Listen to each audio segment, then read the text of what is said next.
If you carry a firearm and discharge your weapon in self-defense, you could face hundreds of thousands of dollars in legal fees and expenses. So carry the protection of CCW Safe, Self-Defense Legal Services membership. Upfront payment of all criminal and civil defense costs with no out-of-pocket for members.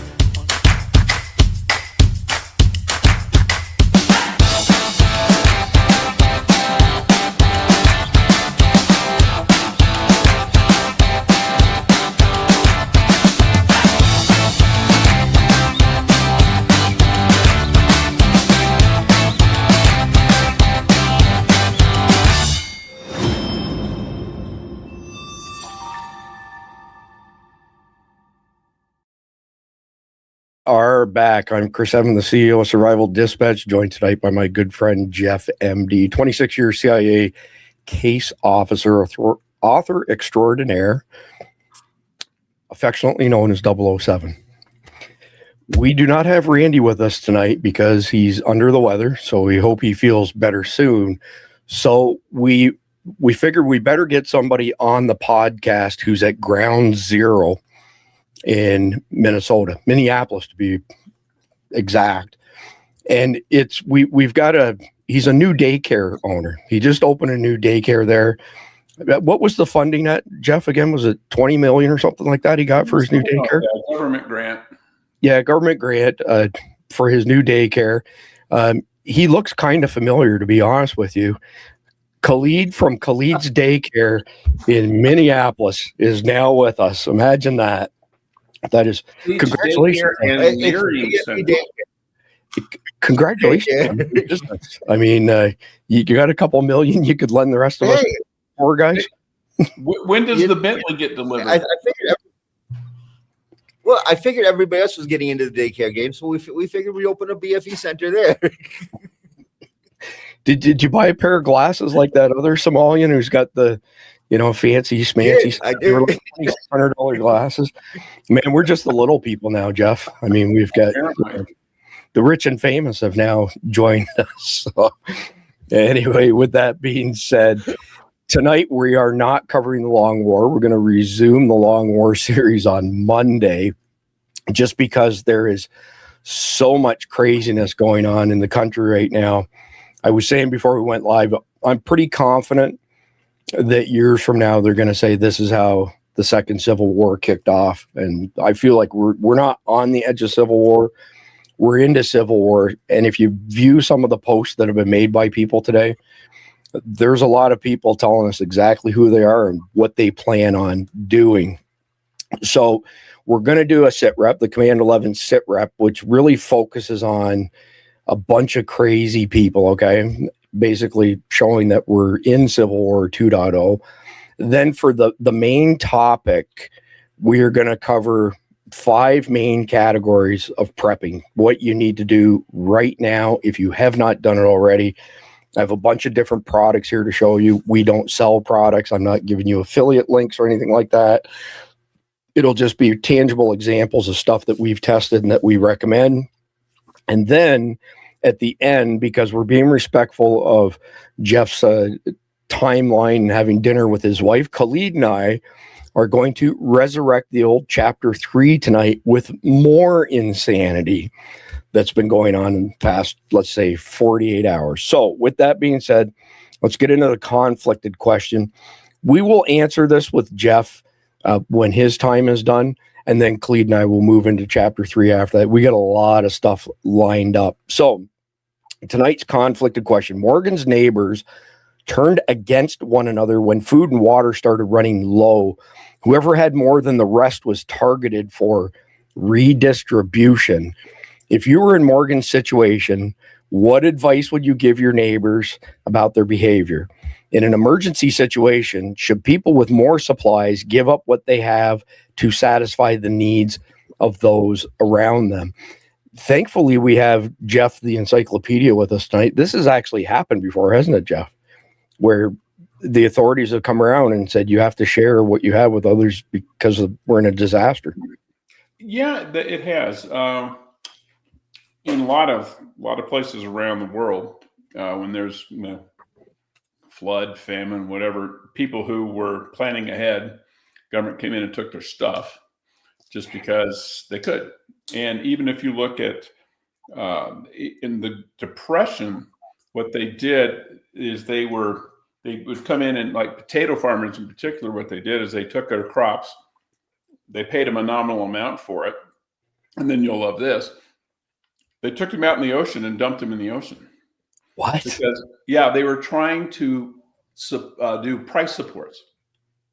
And the old supply and demand, there was a big demand and there was a decent supply. So if you constrict supply, and when people found out, they were about ready to hang people. I mean, quite literally. And so what the government then did is they would dye the potatoes purple and then distribute them to soup kitchens. Wow. So you Crazy. couldn't sell them. Everyone knew if they were purple, they were the ones the government had taken. But that way you could at least feed starving people rather than feed the fish. Very interesting. Good. Khalid, is there any instances overseas where this has happened, where the government's come in and seized people's personal? How many? Well, anytime there's a war, if you look at all scorched earth kind of things where they have to feed off the land, militaries come in and they just take whatever they want.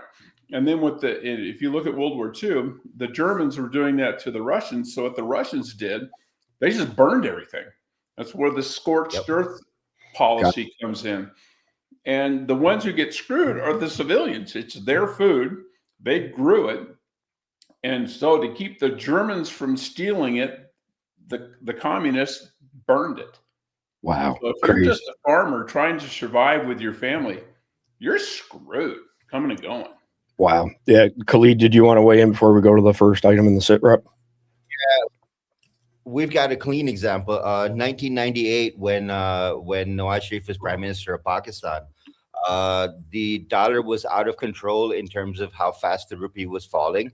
So what Nawaz Sharif did is he seized all of personal dollar accounts. Anyone who had a dollar account that was a citizen of Pakistan, their account was seized by the government, and that money has still not been seen by the people whose accounts were seized.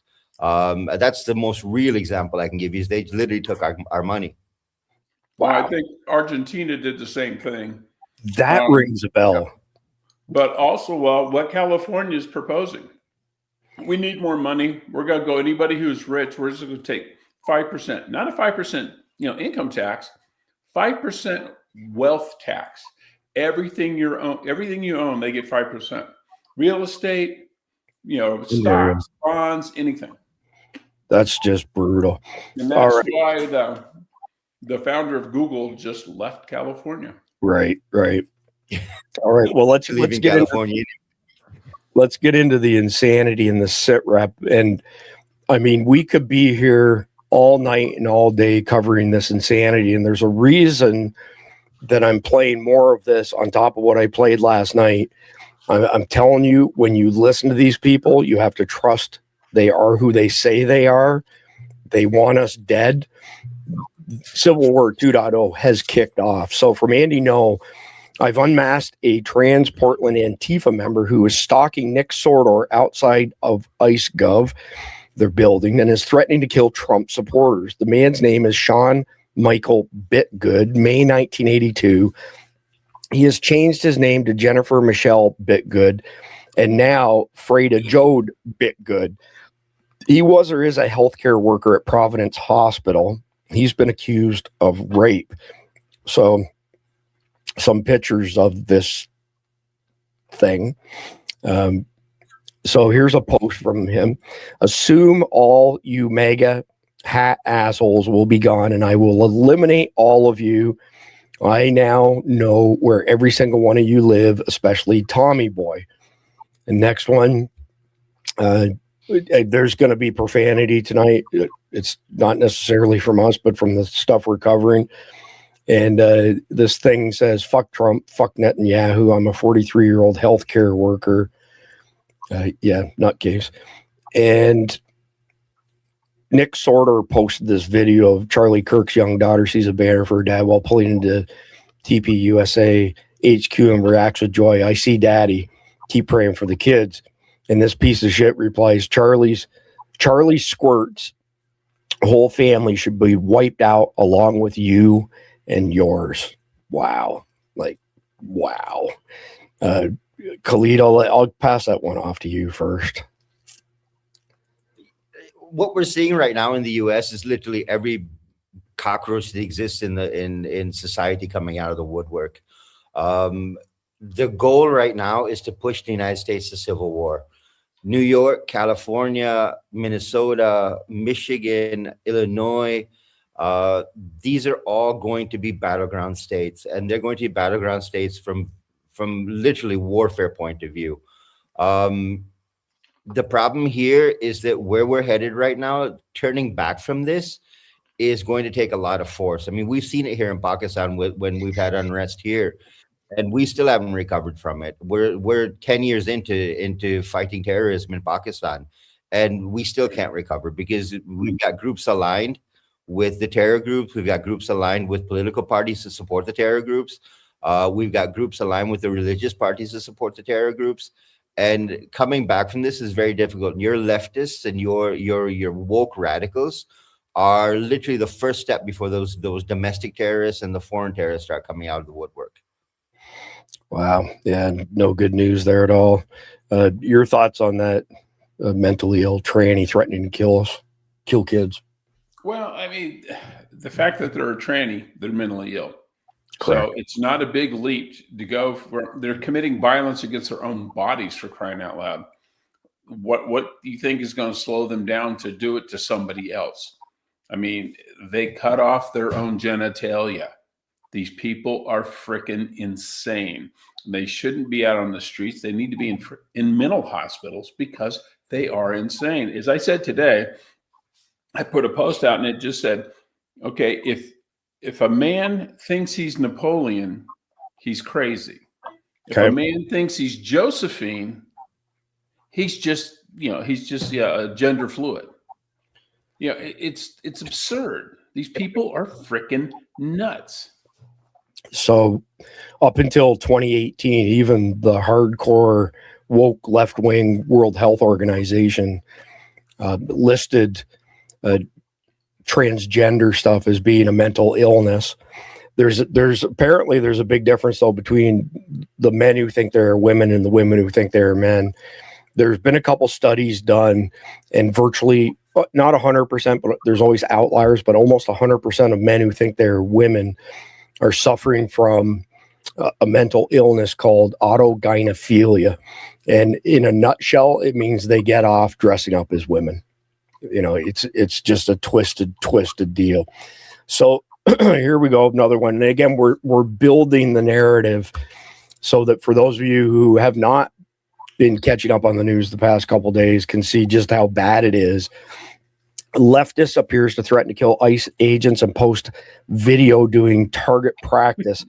If you guys don't consider your tactics, you're going to start going home in body bags. 1 minute, 1 second. This is a really painful video to watch, but we're going to watch the whole thing. And Khalid, I'll come to you first. Dear ICE, here's a message from your friendly neighborhood leftist. Not all of us are going to stop at snowballs in the future. So maybe think twice before you just start randomly shooting into vehicles.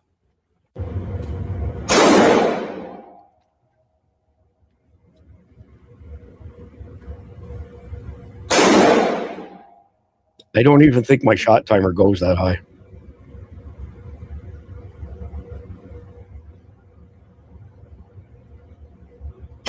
What the hell is he waiting for? And some of us aren't just going to fucking randomly fire into things. Some of us actually know how to aim. So you don't have to take my advice if you don't want to. But I'm pretty sure we're going to hit a tipping point pretty soon. And if you guys don't reconsider your tactics, you're going to start going home in body bags or Ziploc bags. I really don't give a shit either way. So note to CommieTube, aka YouTube AI, we are not shooting guns on a live video. We are not promoting guns on a live video. I can just see it popping up on my screen now. Oh, you've been disconnected from YouTube. You got another strike. This is a recording of us showing dangerous people making dangerous threats. Khalid, what do you think about that guy's speed? I mean, holy Jerry Mikulik better look out.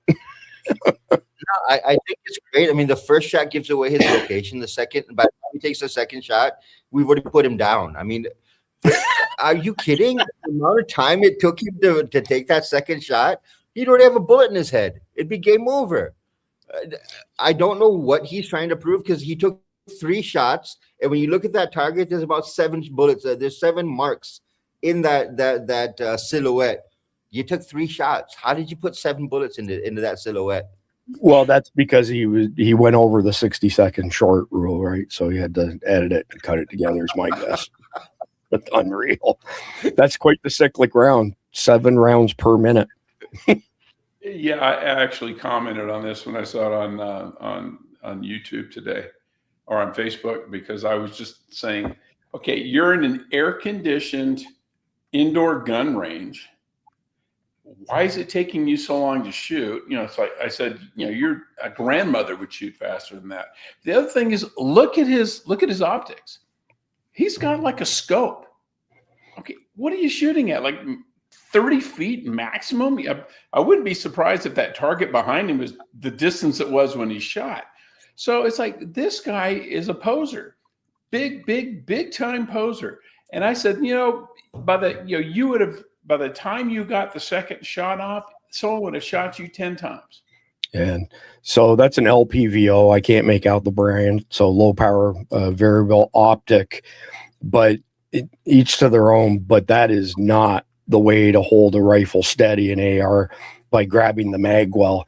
No. Anybody who's taken any training and gone through training, you get your left arm extended and lock it so that you can keep it on target. This is, I don't know, maybe it's like the Hollywood grip or something like that. So next one up.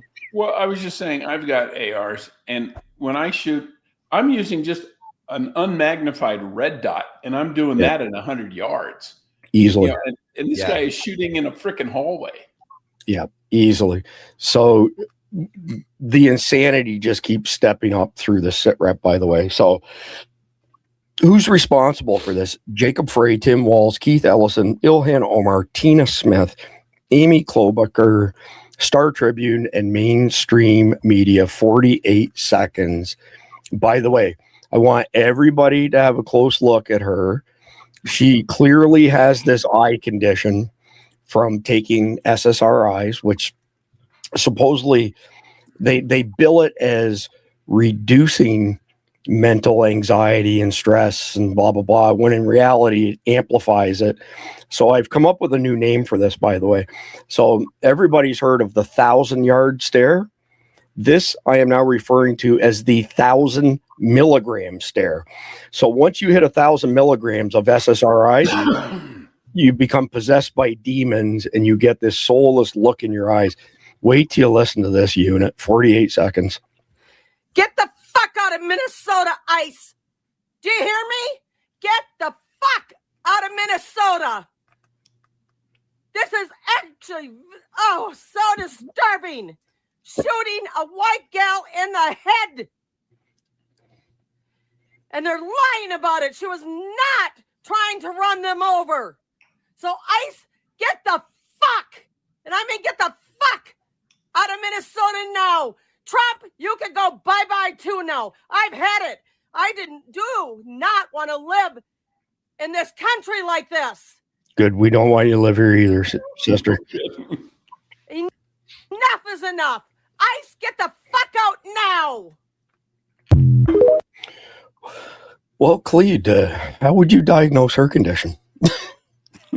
Well, I'd be very willing to offer, $3,000 to fly her to Afghanistan so she could live in a country where she could act the way she wants to act and be treated the way she deserves to be treated. Because I'm sorry, one, your English language is just outrageously unbelievable. How you could be, you start a sentence with fuck and then switch to something else and then come back and say fuck again and then switch to something else. And you don't want to live in the country, that's fine. There is Europe, there is Venezuela, there is Iran, there is Afghanistan. All would be happy to take a lunatic like you, and you'll find many people that share your point of view. Bye-bye. Jeff, Dr. Jeff, calling Dr. Jeff. What's your what is your diagnosis of this thing? You're on mute, Jeff. And well, I think based on her hair, she is a victim of self-induced electroshock therapy. I think she licked her finger and stuck it in a wall socket and cooked her brain. So Roe and Jason P. and Roe's wife are working on a swag shop for Survival Dispatch and Command 11. So they'll have shirts and so on and so forth. I believe in the informal poll, it's basically neck and neck between one that says, Jeff, you're on mute, and another one that has something around the word BFE. So I think it's kind of like neck and neck. People are just going to buy both of them. I mean, you know they are. So anyways, moving on to the next insanity here. Political violence. Trained ICE watch activist in Portland were seen trapping ICE agents in their vehicles while calling for backup. Citizens cannot take the law into their own hands or obstruct federal officers.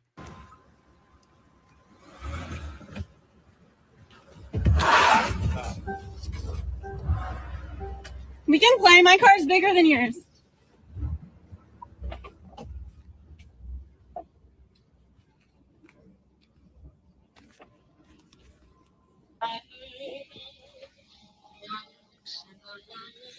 Ice! It's ice! Please help me record. Get behind them if you have a car. If you have a car, please pull behind them. It's ice. Can you pull behind them? It's ice. They're trying to kidnap people. Please pull behind them. Please pull behind them and park. Please. Please park behind them. Can you put your car behind them, please? It's ice. Put your car there. They're going to move. Hurry, please. Hurry. Park your car sideways, please. Hurry. Oh, you fucked up.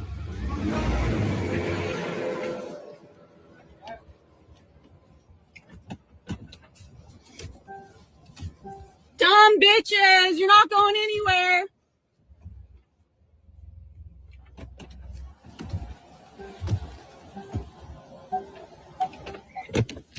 That's basically the gist of it.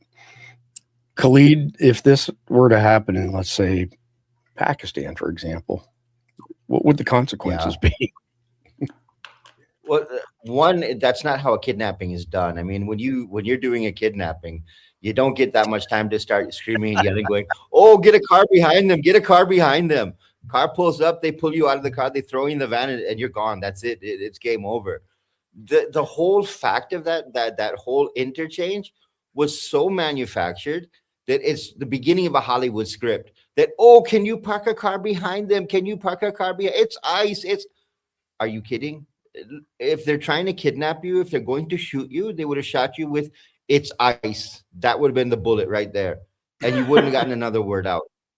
Yeah, it's crazy. I got to come back. Dr. Jeff, your thoughts on the last one? Well, I think they should have given her wish, stop there, get out of their vehicle, yank her bodily from her car, throw her physically and roughly to the ground, and handcuff her ass to the bumper of another car, take her car, drive it off the road, and then say, "See ya."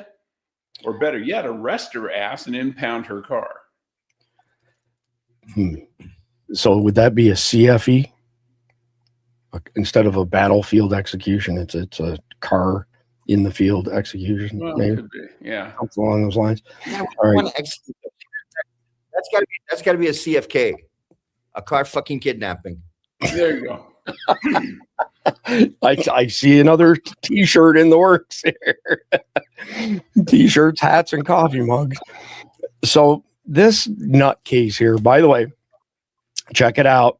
1,000 milligram stare all day long is Seattle's new mayor. There's no way that they voted her in. She's been installed just like all other politicians, but she's been living off of her parents her entire life. She's admitted to it.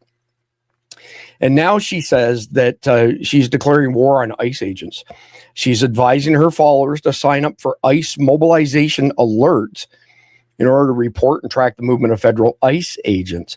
The information gathering information, the information gathering initiative is spearheaded by the Washington Indivisible Network, a group of far-left radicals and activists that are financially backed by George Soros' Open Society. She's hard to listen to. Yesterday, armed ICE agents in an unmarked vehicle detained 3 North Seattle neighbors at Evergreen Washelli Cemetery. I am furious at the federal government's abuse of power. It is unacceptable to kidnap people who are simply going about their lives. There is no place for this in Seattle. This latest abuse comes on the heels of the murder of Renee Nicole Good in Minneapolis by federal agents. Renee was a poet, a caring neighbor, and a mother. Someone with a family whose community is now grieving unimaginable loss. These are not abstractions. These are real people, real families, and real harm.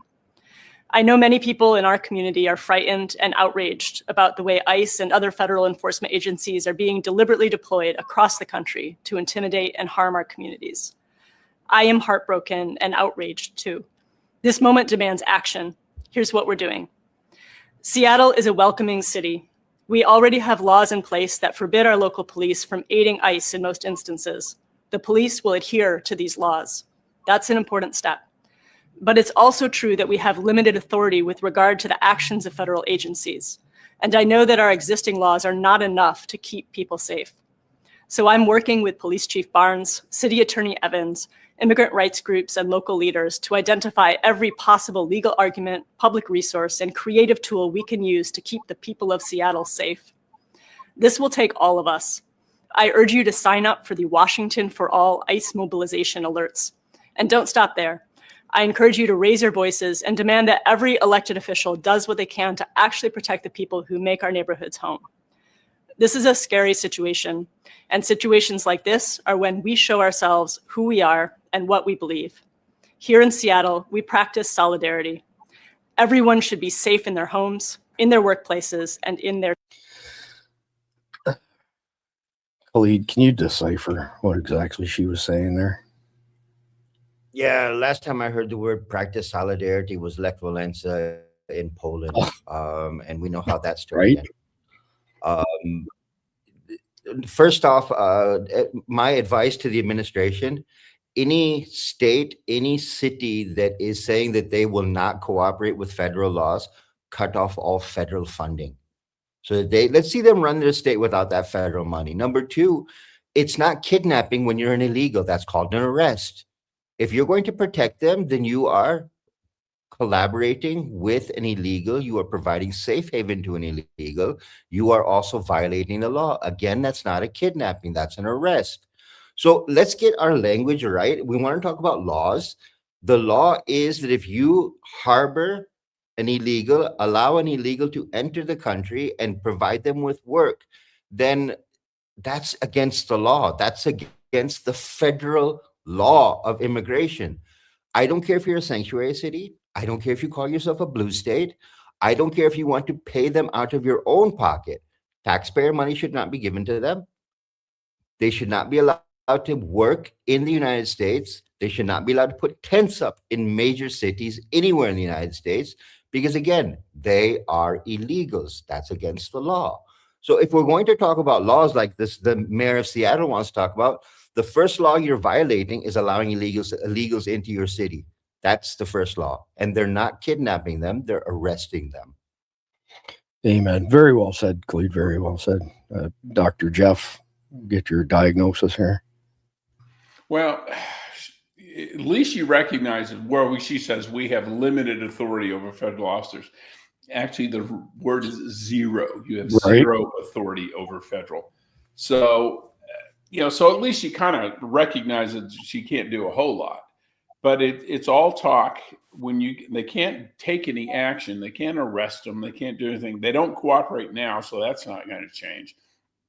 And so she's just trying to say something. What it is words instead of actions. because they can take no actions. And to be honest, they shouldn't take any action. These people are illegals. They need to be arrested. They need to be deported. Period. End of sentence.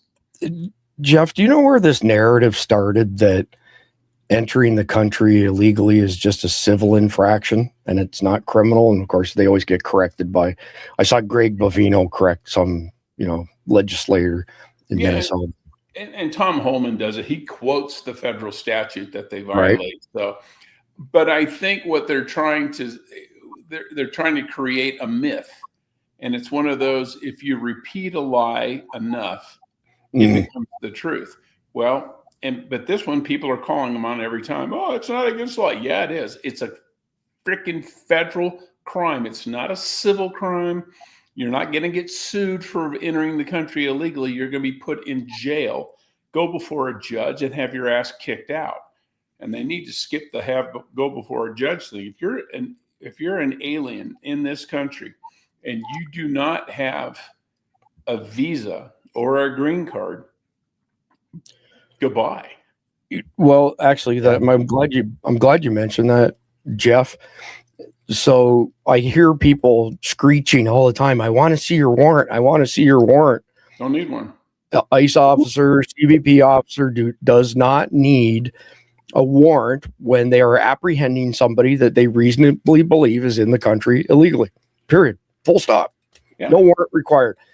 It's just like a cop. If a cop sees a crime and then arrests you for it, he doesn't have a warrant. He's arresting you based on his suspicion, based on what he saw. He doesn't need a warrant to make an arrest. There's a couple new angles. This one's a little bit grainy. I'll blow it up here in a second. But there's no disputing that she ran into the cop, number one. Number two, wait till you hear what her carpet munching partner has to say. And then I saw her face. I'm a believer, and not a trace. And then I saw her face. I'm a believer. So I let that play a couple times. By the way, that'll be a copyright infringement on CommuTube for playing a video with that song in it. But check out the next one. Eric Doherty posted this amongst a gazillion other people. Just in new point of view footage released of the Minneapolis ICE agent that shot and killed a woman who tried to run him over with her vehicle. He was directly in front of the car. As she floored it, you can hear the engine rev up. The agent then discharged his firearm. Clear-cut case closed. Self-defense right here. The more videos are released, the more it's obvious the left lied and is wrong.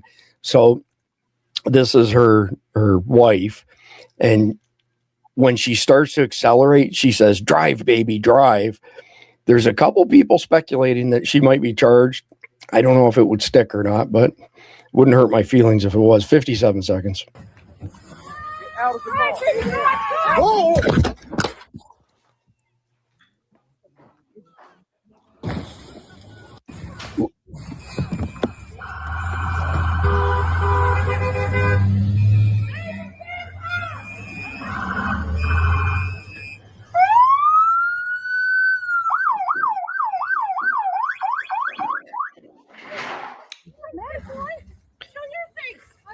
That's okay. We don't change our plates every morning, just so you know.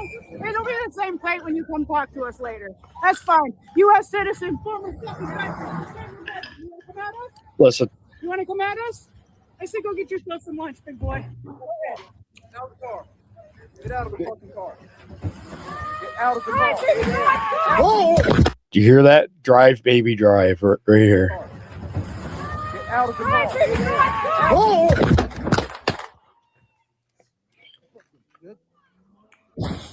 You want to talk about the shot timer? That guy was fast. Yeah. Khalid, after you see, I'm assuming you probably saw those earlier, but there's nothing for the left to lean on at all to say that she didn't hit him. She hit him. No, Chris, this is the typical behavior of the Democratic Party. They will commit the crime and then they will create a narrative saying that we didn't commit the crime. And what we're seeing right now with this incitement, and there's no other way to describe this, this was an incitement. You drove a car over a federal agent and somehow thought that you were not going to be punished. The problem that I have is every time you let them get away with creating this stupid narrative, just like what's his name, Adam, I forget what the guy's name, the guy who did the mortgage fraud. He was talking on one of the U.S. channels earlier, and I heard him say, "Well, it was a crime that the ICE officer shot her." When you run over someone, you have the right to self-defense. And the fact that the more and more videos that are coming out to prove that it was an attempt for vehicular manslaughter, murder in any other in the real world, all he was doing was defending himself. All he was doing was defending himself. Yeah. Jeff, your thoughts after seeing those two videos? Yeah, I've seen them multiple times today. And, the first one clearly shows him getting hit and being launched off to the right on the vehicle. And the second one was, they like, oh, she panicked. She didn't. No, she didn't. She knew exactly what she was doing. She wasn't freaked out. She didn't. It's not like, oh, she couldn't see him. He was right in front of her. Couldn't miss him. So, no, I have no sympathy for these idiots. None whatsoever. Do they deserve to die? No, they don't. But you know what? It's by their own hand. Yeah. She committed suicide. She just didn't know it. Yeah. So I'm not going to play it again, but here's the New York Post basically says her wife screams, "Drive, baby, drive," just seconds before ICE agent shoots her. I know it's hard to hear in the video, but if you put a set of headphones on and listen to it, you can hear it really clearly. Next one up, this liberal idiot who is protesting ICE argues that nobody is illegal on stolen land. This argument is obscene. Not only did the Indians not hold the ownership of land, they routinely displaced one another from ancestral land. 22 seconds. Nobody is illegal on stolen land. Nobody. Yeah. Thank you. Everybody belongs here. You belong here. You belong here. Everybody here belongs here. This land doesn't belong to anybody. We love the Somali community. You guys don't deserve what you guys go through in the standard that people put you guys through. Thank you. Wow. She needs to lay off the Kool-Aid, huh, Khalid? Nah, send her to Somalia. I think she'll enjoy her visit there. Everyone who's supporting the Somali needs to go visit Somalia and see what kind of lifestyle they have there. First off, Ila Umar needs to be sent back. She's got criminal charges pending against her and her family there. Let her go back and face the law in the country that she came from, or that she ran away from to avoid criminal prosecution. Go back to the country you came from. And all of you who love the Somalis and all of these Minnesotans that are talking about how Minnesota belongs to the Somalis. Again, it's the United States of America, not the United States of Somalia. And no matter how much you want to carry that argument on, that argument does not exist because Minnesota is part of the United States. It receives federal funding from the United States government. If you want to call it stolen land, then please show us who it was stolen from and get the hell out of the country. Yeah, amen to that. And I want to thank our good friend Manly. He's just a super strong supporter. Manly, can't thank you enough, brother, for the support. It's very, very much appreciated. And it looks like John Curry as well. Thank you, gentlemen. We appreciate all y'all very, very much. Jeff, get your thoughts on that we're on stolen land. Yeah, well, by that definition, all land is stolen land, because if we stole it from the American Indian or from the Indian tribe, whichever tribe you want, they stole it from somebody else, who stole it from somebody else, who stole it from somebody else. Indians were not peaceful people. Europeans were not peaceful people. No Americans anywhere, or no humans anywhere, have been peaceful people. They've always fought for resources. They fought for land. They fought over religion. So this idea that they were some peace-loving people until Europeans came in is nonsense. It wasn't stolen. They were conquered. Just like they got it by conquering the previous tribe, we got it by conquering them. And if we're not careful, someone will get it by conquering us. That's just the way of the world. And going back, and whoever had it the time before you is not miraculously some sweethearted person, some little grandma. The Aztecs slaughtered thousands of people in ritual execution. So did the Incas. So did the Aztecs, the Mayas. They all did.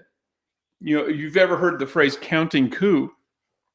That's from the Sioux, and they used it when they would, basically whack one of their opponents in the head with a hatchet. That was called counting coup. I mean, they fought constantly.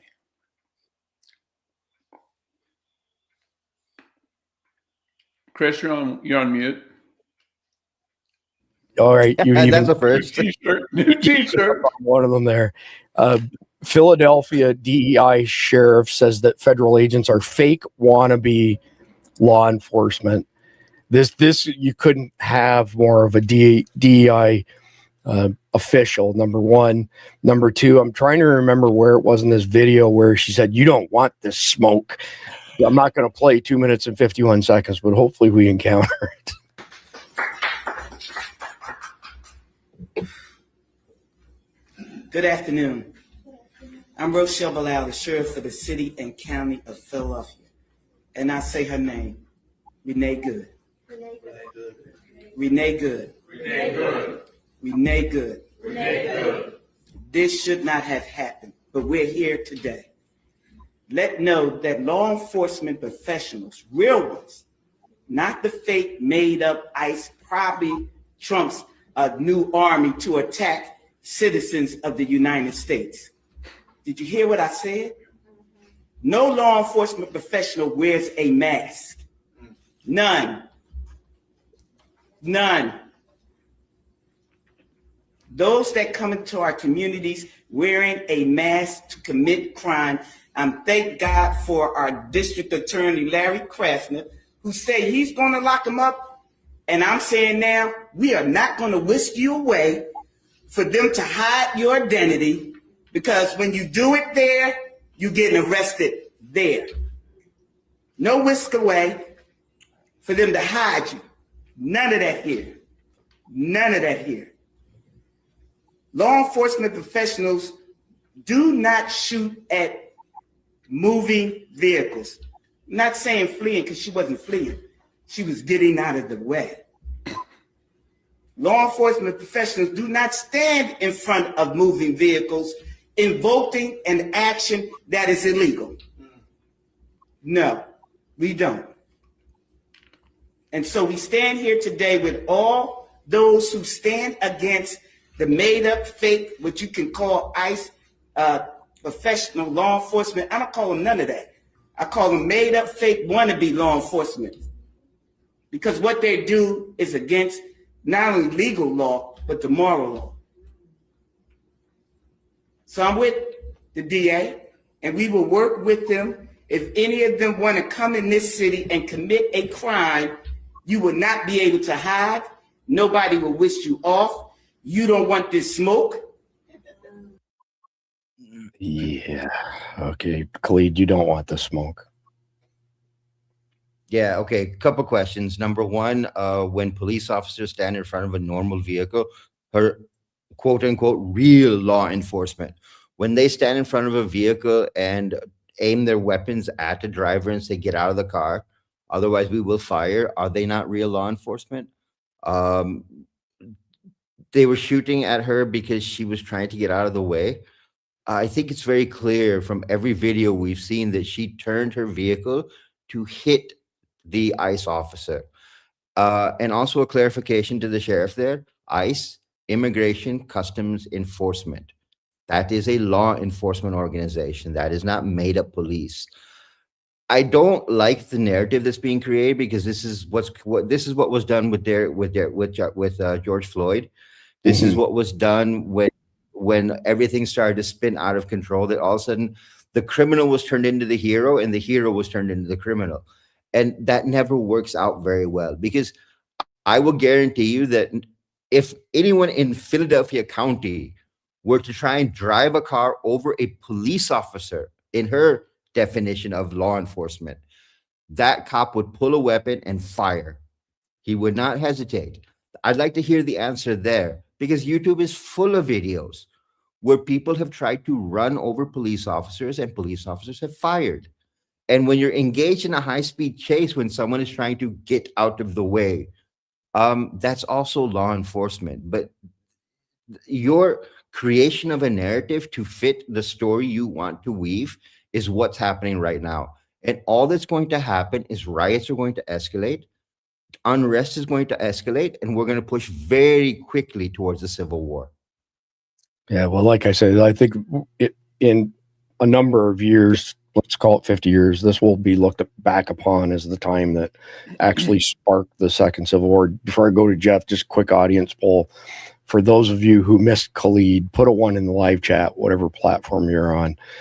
Jeff, what are your thoughts of you don't want this smoke? Well, this is law enforcement malpractice. What she should be doing is trying to calm things down. And what she should also be doing is admitting, saying, ICE has a role. They have a job to do. And they are authorized by federal law to arrest illegal aliens, and that citizens should not be interfering with that mission. Instead, she's stirring the pot even more. And there's going to be a problem, and it should be right on her, 100%. If there's any kind of problem in Philadelphia, she needs to be held accountable for that. So there was actually a follow-up video after the first video that we just played. I'm going to play it for you all quickly here. Man and law and never a police officer. Man and law and never a police officer. Sorry, I had to do it. I couldn't resist. Okay, back to the serious stuff here. This guy is a first-class asshole. Political violence. Philadelphia DA Larry Krasner threatens to violate federal supremacy and prosecute federal agents who defend themselves against domestic terror attacks. This guy, what a piece of shit. If any law enforcement agent, any ICE agent is going to come to Philly to commit crimes, then you can get the F out of here. Because if you do that here, I will charge you with those crimes. You will be arrested. You will stand trial. You will be convicted, whether it's in state or federal court. It's my office prosecuting it. That's how the law works. And you will do your time, because Donald Trump cannot pardon you for a state court conviction. Do you hear me, ICE agent? Do you hear me, National Guard? Do you hear me, military? You're going to jail if you commit crimes in the city of Philadelphia. You will be accountable. The law applies to all of you. And I know that there are honest, decent, moral law enforcement officers out there by the bushel, including in ICE. This is not for you. This is for any one of your colleagues who thinks they are above the law. Tough talk, huh? Real tough talk. But again, he's forgetting that federal law that says if you are in the country illegally, you need to be arrested.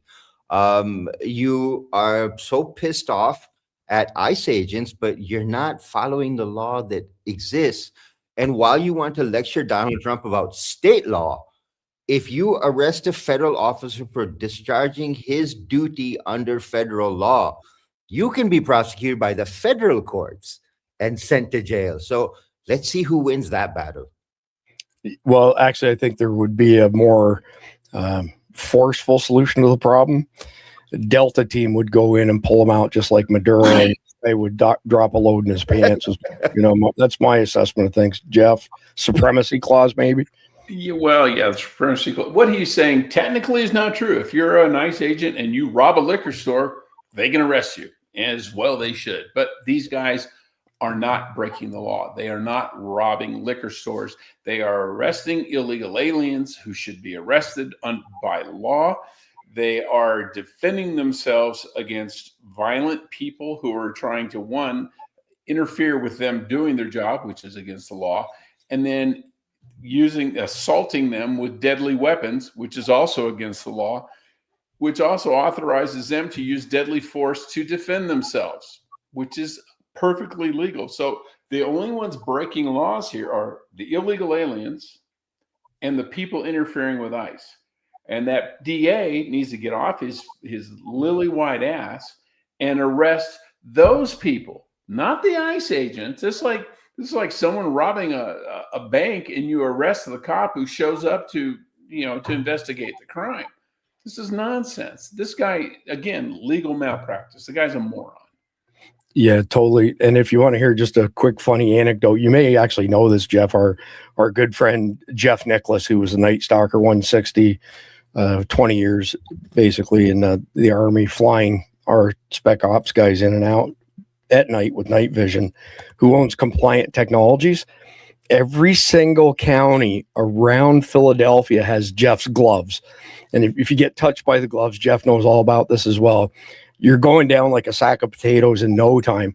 Well, the thugs from inner city Philadelphia, when they go to the surrounding counties and get caught committing crimes, it's hilarious. You got to ask Jeff about this. He's got video of it, them saying, hey, man, don't touch me with those gloves. Just put the cuffs on. So, the reputation precedes it. So this isn't directly related to the incident in Minneapolis, but of course, Nick Shirley's out there gathering all kinds of information. This was just published yesterday from Dearborn. Muslim tells Nick Shirley if any American burns the Quran or even attempts to burn one, he will kill them and their whole family. You're pulling over, you're popping out. You're ready to brawl. I had my gun. I was gonna blast if I didn't see the cops. I swear to God, that's it. I don't care. To me, I don't care. My life, I don't give a. Let somebody blast me. I don't give a. Just because of the burning of the Quran, the attempted burning. That motherfucker's life up and his family. That's it. It's on camera. I will f that motherfucker's life up. Let him come to me face on face. Face to face, I'll kill him. I'm my mother's soul. So that's it. You're killing him. I'll kill him. Murder. Arrest him. You just saw them come out. The guy, one guy even said he'd be down to murder. He would murder that man. We all got arrest him. Do your job. Seems like the police have sided with the people, the Muslims here in the town. Yeah, no they have. And are you from Dearborn? Dearborn Heights. We've seen it happening, and it's just it's a maximum encroachment every week to week. Khalid, but I know you want to weigh in on this. Oh, this is a misinterpretation, but let her rip. Look, if this guy was in front of me, I'd put a bullet in him. Whatever shit you want to talk. Look, Chris, there's one thing I've learned. I mean, this is something I want to make this clear for everybody. The reason we fight terrorists is because of this mentality that we won't accept any kind of offense against our religion. Now, it's okay for you to talk about the Jews. It's okay for you to talk about the Christians, but God damn it, don't you dare talk about the Muslims. You don't get those rights. You don't get to curse other people's religions and say, well, I'm immune. You can't say anything about me. You can't do anything to my book. This is a guy I would put in the ground myself. And I know the country that he probably came from, he probably ran away from because he wanted a white girlfriend, wanted to marry a white girl so he could drink alcohol and violate every principle of the Quran that he's so interested in defending now because somebody else burned it. These people need to grow up. So when are you bringing your militia to bring them into Civil War 2.0? Just curious. Well, with the daycare center we've got set up now, I mean, we've got good cover. We've gotten $20 million from the federal government. And it was 28. So, we're working on another 8 million, but I mean, we've gotten plenty, and we've got all the Somali brothers that are helping us out. I shit you not. I threw into the Guardian chat on our new Element server that Khalid's live on our podcast, and Jason P. just like that chimes in and says, "Oh, Khalid's Leering Center." Before he even said a word, JP was all over it like a fat kid on a Sonic milkshake. Well, just wait till the small business loan comes in, and he'll have even more money. Absolutely. Your thoughts, Jeff, on these are the Khalid said it. These are people who are just complete hypocrites. They can offend whoever the hell they want, but if they get offended, and they're like, I find that offensive. Well, I find you offensive, so get over it. We got to quit, kowtowing these people and say, kiss off. Who cares? Yeah, big time. So we have time for one more item in the sit rep. Then we're going to roll into the main topic of the night.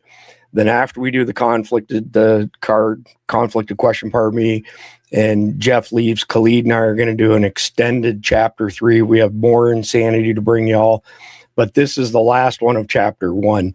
Minnesota State Rep loses it on ICE agents detaining Juan. Show me the judicial warrant over and over. Show me the judicial warrant. There is no judicial warrant because it's not needed. You would think that somebody who's a legislator would know this. 1 minute, 54 seconds, not going to play at all. Judicial warrant. What's your name? What's your name? Screech. Judicial warrant. Show it to me now. Screech. I need your judicial warrant. I'm the state representative for this area. Screech. Show me your warrant. Show me your warrant. Screech. Show me your warrant. I need your judicial warrant. I'm the state representative for this area. I'm a state representative for this area. Show me your warrant. I need your warrant. What's your name? I need your warrant. What was it? Yell louder. Brian, sir, can I see the judicial warrant, please? I'm a state representative. I would like to see the warrant. Then you're committing, you're abducting, you're kidnapping. Show me your face. What is your face? My name is Erin Cagle. I'm the state representative for this area. This is my community. Show me your face. Are you two cowards to show your face? This is my community. Show me the warrant. Show me the warrant. Show me your warrant.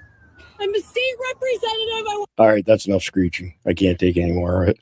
That's a one-note song. Oh, my God. Khalid, how dense can these people actually? They believe that they need a warrant. They really do believe it. Yeah, you forget federal law they have already announced that they will be arresting illegals wherever they find them. That your warrant is the fact you don't have a legal document allowing you to live in the United States. Period. End of story. Visa, work permit, green card, naturalized citizenship. Those are your 4 requirements. One of those 4 documents you have to exist in the United States legally. You don't need, it's like Jeff was saying earlier, if you see someone shooting somebody, you don't need a warrant to arrest them. You know that they're not there illegal. They're not there legally. So if I am arresting them as a federal agent, what warrant do you want me to show you? And if you're a state representative, I am shocked. How did you get any votes? How did you become an elected official when you don't even know that federal law supersedes state law?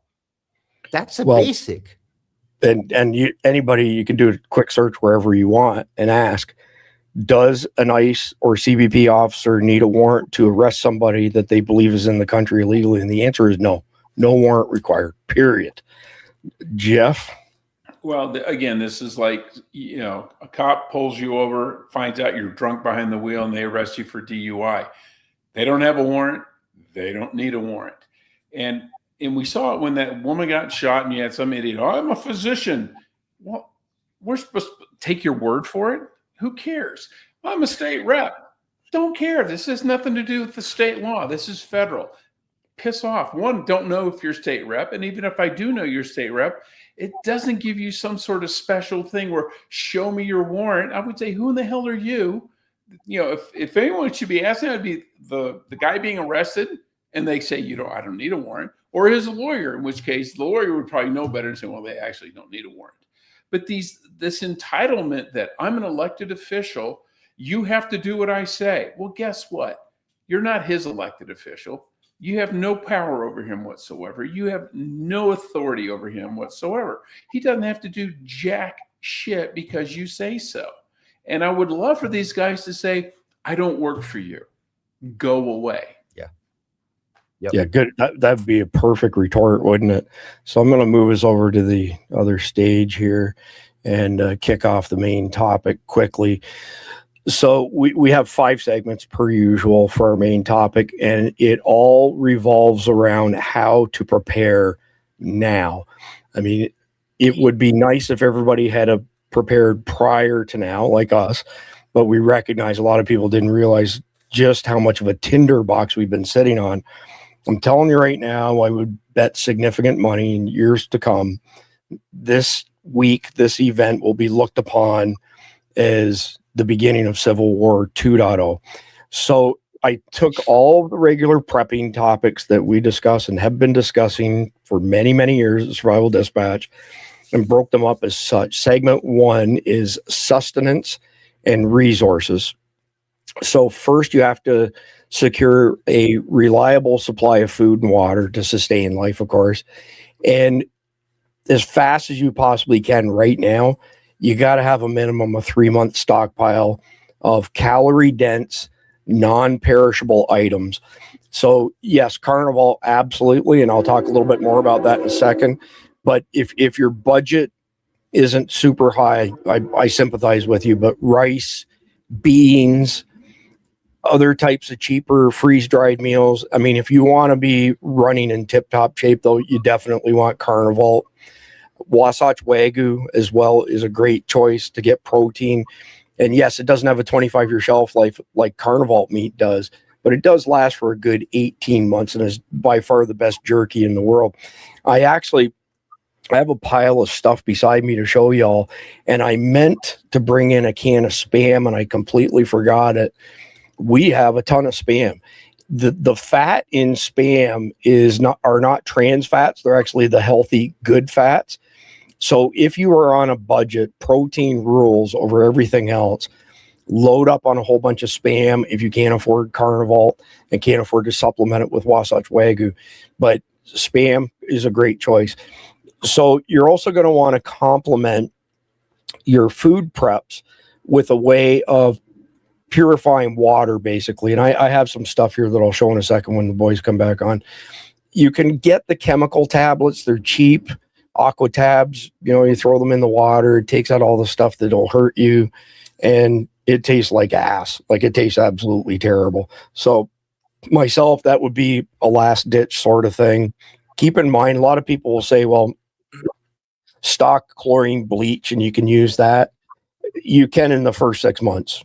6 months, whether it's been opened or not, post-production, it has no efficacy for killing all waterborne ailments. If you had to go with something like that, believe it or not, the pellets that you put in your pool for your chlorine pool, they last forever and a day. Again, it tastes like ass, but if you had to do it, you could do it. But I would recommend one stock up on water. Like right now, every time you go to the grocery, you should be grabbing at least 1 or 2 extra cases of water just so you have something on hand for that. Rainwater collection as well, because what a lot of people don't think of is how do you flush your commode? So if you have an extended period where you can't flush a toilet, a latrine becomes a big, big issue, especially with trying to stay healthy and not catch all kinds of God knows what sort of things. The cheapest, fastest thing you can do is go to Amazon. I want to say they're about $34 now. Get yourself a water bob. It goes in your tub. You fill it up with water. It's got a hand pump on it, so you can use it, pump it into the back of your commode so you can flush your commode. It's a cheap way to have significant water, 100 gallons. Fuel is the next thing. So you need fuel for your generators. You need fuel for cooking. You might need fuel for heating if it's wintertime. Propane is typically the best thing to stock up on and use. Propane doesn't go bad. You can stack up propane tanks forever and a day and it'll be okay. Whereas your gasoline every 90 days needs to be rotated. It has to be stabilized. You need octane booster. It's a huge pain in the nuts. Propane is a way better way. Now, with that being said, be aware that if things are really, really bad and people smell you cooking food, you just put a big old bullseye on your back. And that is not a position that you want to be in. So you want to be very prudent about it. Don't share this information with anybody outside of your immediate circle. You may not even want to share it with people in your immediate circle, because family has a bad habit of showing up and saying, well, I didn't listen to you and I didn't prep anything. Can you now look after me? Well, I got enough for our family, man. You should have some charity stuff to give away. Keith Graves is a big proponent of that. Anyway, moving on from having some way to cook, which is a good thing. The solar ovens, by the way, some of them are pretty badass. We've been sent some pretty cool ones.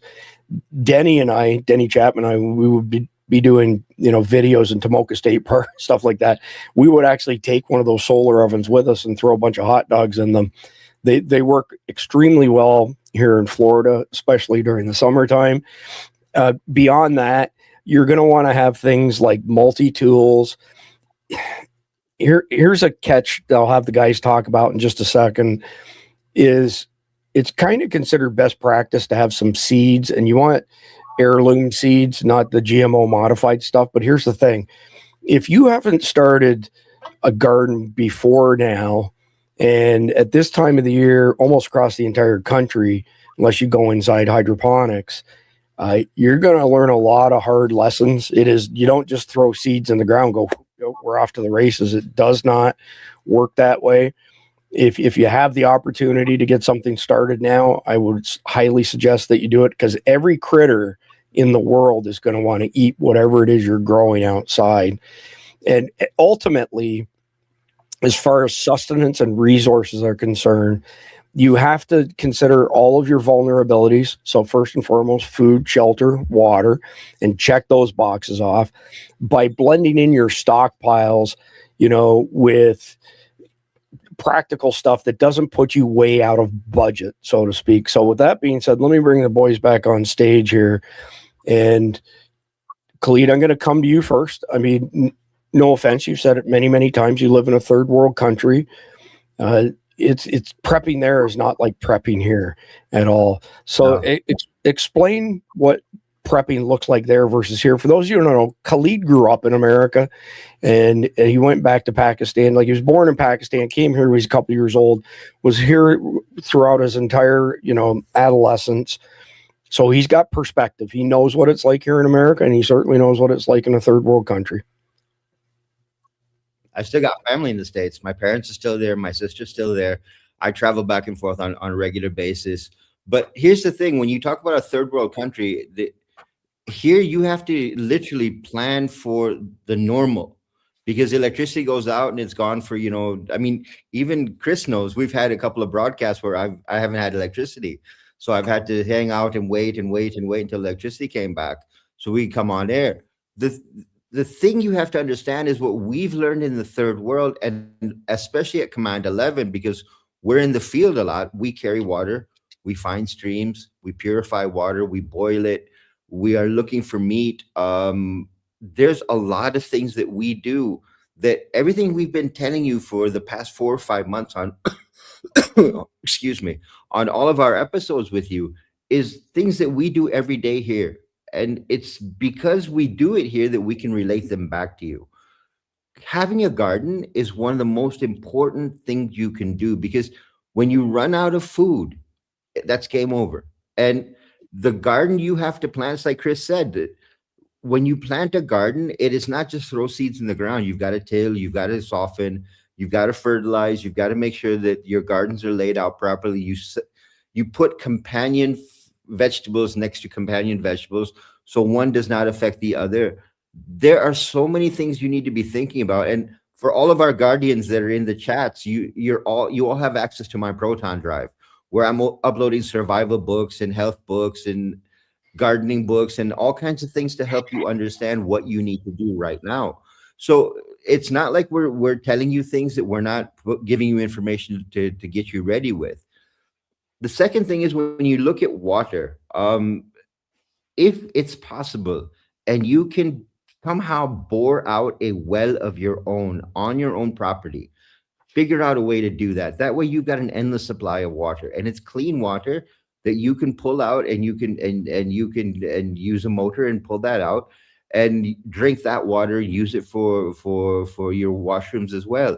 But if you have not started doing these things now, you are running out of time. I mean, our attack window right now, we are talking maybe 2 weeks before things go dead quiet and we have to get ready to go to war. There are things that we've been telling you for weeks and weeks and months and saying, look, these are things you need to start doing.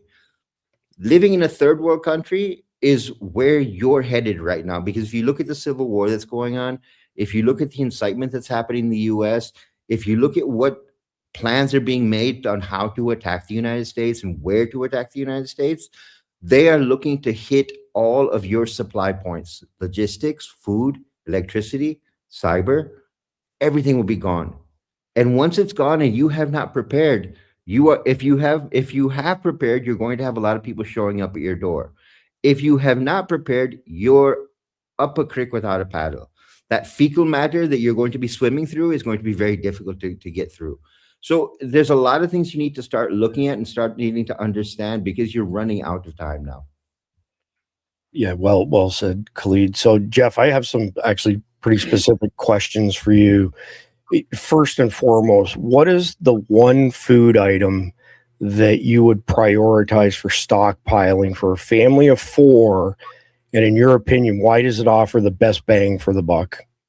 Single food item, I would probably go beans, either like a pinto bean or something like that, because it has carbohydrates, it has protein, and it has vitamins. A lot of things. Rice is very good. It's high. It's very dense, nutrient dense as far as carbohydrates go, but not a lot of everything else. Corn, same thing, very high in carbs, but other stuff. But beans have protein, and it's a vegetable protein as opposed to an animal protein, and they last forever. I mean, you can have dried beans and put them in a sealed container. Man, they'll last years. And then when you cook them, you just add hot water and cook them. They may not taste as great. You may not have all the seasonings and stuff you want, but it'll keep you alive. Yeah, well said. So before we move on to the next segment, a couple things I just want to make you all aware of. One of the questions that I had, for our panel is what you should be doing to ensure that the water you're filtering and purifying is good. That's kind of our job, right? We get sent an immense number of products. Very few of them make it on our channel, because I'm not willing to put Survival Dispatch's name on something I don't believe in. Get yourself some Sawyer minis. These guys here, 100,000 gallons, and they've actually done that. Number one. Number two, 0.1 micron filter. Everybody else is 0.2, 0.3. It's a big deal. These are made in Tampa. This is a 100% American product, American company. They're really, really good people. So part of the reason these suckers, by the way, the Sawyer Mini is good for 100,000 gallons. They give you a syringe so you can backwash it when you're done using it and put it back on the shelf. So there's nothing sitting in it that's contaminated. So it's impossible to beat. The blue ones and the other ones you see out there, they're NFG by 1,000 gallons, many times sooner than that. 100,000 gallons for the Sawyer Mini. Incredible product. There's only one other company in all of our testing that has come close to comparing. And let me tell you something. We did over 3 years ago, we tested every water filtration purification product known to mankind. I was so pissed off at the end of it because every single thing we tested failed. Those super expensive stainless steel jobbies that sit on your counter, outperformed by a $30 Brita over and over and over again. If you're going to have a unit in your home, it has to have RO, reverse osmosis. That's the only way you're going to get a lot of crap out. But there's another product here, which is Grail. Okay. So I'm going to take this out of here because this is not from Grail, but a lot of people ask about this. So this is Campcraft Outdoors. Campcraft Outdoors. This piece of canvas, you scoop it in the water like this, and then you hold it over your Grail water filter. with the lid off, of course, and it will pre-filter all of the super heavy stuff out before it goes in here. Then you put a filter in here and you push the sleeve down inside and it filters all the water. You pull it out, the filter comes with it. You got nice clean water. But this pre-filter radically increases the lifespan of the filter itself. So I get the other things on food. I put the codes in the chat for Wasatch Wagyu. This is a brand new bag of Carnival beef. Don't tell my wife that I raided our pantry, because I'm not supposed to eat this stuff. It's like only for civil wars and other types of emergencies. This is just amazing. This is the best prepper food in the dang world. It's raw beef. It's American, no mRNA, no antibiotics, none of that bullshit. It's friggin' fantastic. And Wasatch Wagyu, I put the discount code SD20, get 20% off. See how flexible that is? Khalid, you've missed all of this, but I make sandwiches out of this. I shit you not. Because Cindy said to me, that's not for meals. That's a snack. I'm like, oh yeah? Watch this. I made a mustard sandwich out of it. She was like, you're killing me. So, but she puts them on charcuterie boards. They have regular sticks as well, which are really good, super flexible. It ain't like chewing on leather like a lot of other stuff is out there. Khalid, I'll come back to you just on the topic of sustenance.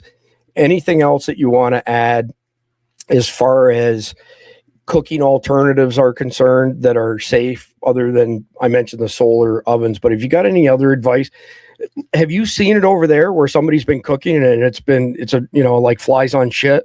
All the bad guys are like, they've got. Tell us about it. God. When we're in the field, we are very careful. I mean, we have literally built a tent where all the cooking is done. They shut the door so the smell does not go out. Because as soon as that smell goes out, anyone around you is going to come towards you. And when we're out in the field, we don't know if we're dealing with regular people or with terrorists that come anywhere near us. So we're always pulling weapons. When you are talking about a situation where the world has collapsed, where you are at war, any kind of signal of any kind where something's being cooked in a house, something's being cooked somewhere, you are going to have people and animals coming towards it. And then you've got to make decisions, whether you're going to share it or whether you're just going to say, screw it, don't open the door, let them pound as much as they want, but we're not giving up any of our food. And that's a very difficult decision to make, because that puts you in a very difficult moral predicament. For us, we have actually gone to the point where we build a encasement where all of our cooking is done so that none of that smell gets out. And it's difficult to say, because you are going to have a lot of people coming to your house saying, can we get a gallon of milk? Can we get some eggs? Can we get this? Can we get this? And saying no to another human being is very difficult. But when you are talking about my life, my family's life, as compared to someone else's life, my family comes first. And that's where I will put all of my efforts. So again, going back to the statement, for 5 months, we've been telling people, start prepping, start prepping, start prepping, start stacking up, start buying in quantity, start buying in bulk, buy these certain things. I see a lot of people making comments about how beans don't last forever. Nothing lasts forever. But we are talking about a 3 to 6 month supply. Beans will survive that much time. Rice will survive that much time. If you can get your hands on wheat will survive that much time. If you can learn about superfoods are great proteins, great ways to fill your stomach and be able to survive without having to cook things. Again, we've seen it. We see it here in Pakistan. Whenever we do a barbecue someplace, even in our own home, when we do a barbecue, people come around. When we're out in the field, when we're cooking, people smell it, they come towards us. You don't want to be in that situation. You don't want to be in that situation when everyone else is hungry, because then you become a target. Yeah, true story. Before I go to Jeff, and Jeff, I want to get your input on advice for rationing if somebody is, low on food. But I wanted to mention things like this. You can get these little small fishing rods and reels for a song and a dance. They're worth their weight in gold. Get some tackle if you're not into fishing. I used to spend a ton of time fishing. I'm just too shy these days. But even a little little fishing rod like this, of course, it's telescoping. Again, they cost next to nothing. That could be the difference between having a belly full of food and not. But Jeff, I want to get your thoughts, like I said, specifically on rationing. Well, obviously you need to look at what your body needs. You need vitamins, you need carbohydrates, you need protein, you need roughage. But as far as proteins go, there's the vegetable protein, beans, things like that, lentils, etc. But animal protein, you want fats, and the best fats are animal fats, and so you get tallow and you get lard. Incredibly nutrient dense. It does make stuff taste better as well.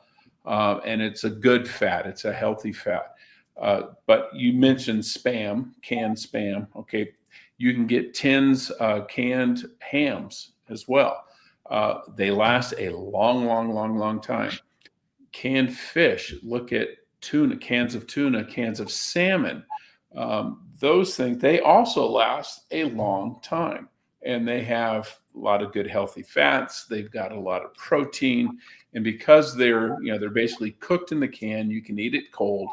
And it just for variety's sake, if you could pick up 4 or 5 cans of salmon and put them in the back of your pantry, and don't even think about them. But when something happens, they're there, and that's kind of what you want. As far as potatoes go. Potatoes will last a little while, but not that long. But you can get dried potatoes. You get these packages of, they're kind of the pre-done, the au gratin potatoes. All you got to really do is add hot water to them, and they rehydrate. It's essentially a freeze-dried potato. And potatoes are very nutrient dense as well. But it'll give you, they come with like cheese sauces and things like that, which gives you some flavor so you're not ready to blow your brains out from boredom of what you're eating. But again, they last for next to forever. And they don't need refrigeration, and all you got to do is add hot water. And if you have a solar water heating system, that's all you need right there. Yeah, great advice. Thanks, Jeff. I appreciate that. And while you were saying that, I was thinking back to our friend, Eric Christensen, who's the CEO of Nutrient Survival. So he was an Army Ranger, and here's their website. Their potatoes, like freeze-dried potatoes and freeze-dried butter and freeze-dried milk, are absolutely insane. They are on the same level as the Wasatch Wagyu and the Carnival. It's incredible stuff. When you go to their website, I want to say somewhere on there, I'm not going to spend a whole bunch of time, but somewhere on here, there's pages for a bunch of people, including us, that'll get you a pretty good discount. And I'm not sure where they are. It's been a while since I've been on their website, but have a look for the affiliate pages on here. I don't collect affiliate money from these guys, by the way. I just told them they could go ahead and use our name and our brand. I think it's probably down here somewhere that it's included, but it's just nutrientsurvival.com. So with that being said, let's get into segment number 2, and it is shelter and security. So establishing a safe haven really begins with evaluating your primary residence for vulnerabilities, reinforcing doors and windows with shatterproof film and heavy-duty locks to deter intruders without turning your home into a fortress, creating a baseline of passive defense that buys time for active responses like quick firearm access from safes, biometric safes, whatever the case may be. If somebody wants in your home, there ain't a dang thing you can do to stop them, especially if they show up in numbers. But what you can do is slow them down, number one. And number two, if your place is hardened and your neighbor's isn't, sucks to be your neighbor, because criminals typically choose the path of least resistance. But the hurricane film that you can put on the inside of windows is great, because if somebody throws a Molotov cocktail at your window, it's going through the window and it's going to set your house on fire. If you have that film on the inside, the hurricane film, the glass might shatter, but it's not coming apart. Think of it like a big piece of clear tape on the backside. Doesn't cost very much. Number two, the hinge screws on your doors are small. They're typically like an inch long. Take them out and put 3.5 inch screws that go all the way back into the jack studs to reinforce the door. I meant to bring another thing out here. It slipped my mind. There's a company called Doricade, Dooricade, Doricade. They sell on Amazon as well. They have got the slickest system for putting bars behind your door, because they have these hidden tabs, kind of, if you're on the outside, that you might, punch out the glass or something and then reach inside, try to take the bar out when you realize the door won't open. If they're not familiar with the product, they will have no idea where to look for those little tabs initially. Just buys you a little bit more time. Anything that buys you time is a good thing. And I've got some other suggestions, like the driveway motion sensors. We'll get into those in a bit. If you're on the move, though, and you're talking about shelter and security, lightweight tents, obviously, getting USGI ponchos, the real ones, are like hen's teeth. They're almost impossible, but there are some knockoffs out there that are amazing. The USGI poncho is like the standard for something that you can wear, but you can also use as your tent / shelter. They're unbelievable. I have a couple of the modern day ones that are replicas, but if you have a chance, say at a Army Navy surplus store, have a look for the USGI poncho. It's badass. Even Mylar blankets will help. So let's say right now up north it's cold and the power goes out and we're in the middle of some SHTF event. Those Mylar blankets, if you put a candle underneath them, I just got a calendar fight for somebody. You put a candle underneath them, they will trap a significant amount of heat. And if you do that inside your home, you can raise the temperature under that Mylar blanket by a good 20 degrees. If you're out in the cold, well, it's going to vary based on just how cold it is outside. Obviously, firearms, self-defense, extremely important. I'm not going to give you advice on which platforms to choose. It's a personal thing. What I will give you advice for is if you haven't shot a gun, you should go somewhere where they sell guns and have a gun range, and you can actually try the gun before you buy it. Anybody who says a gun can't make you a better shooter is full of shit. So I'm blind in one eye. It's a prosthetic eye. And I'm telling you right now, my staccatos make me a far better pistol shot than I am with any other striker or revolver that I have. I don't know what it is, but it works for me with my monovision. I know other people similar as well. If you're looking at defending your home, each to their own. Again, I don't want to get into a holy war with anybody. My preference, AR pistols and SBRs and 300 blackout that are suppressed, because I'm not going to put a bullet through a wall and kill somebody in my neighbor's home. Although I do use supersonic rounds in my self-defense, home defense, AR pistols and SBRs, because the energy delivery is phenomenal. It's like off the freaking chain.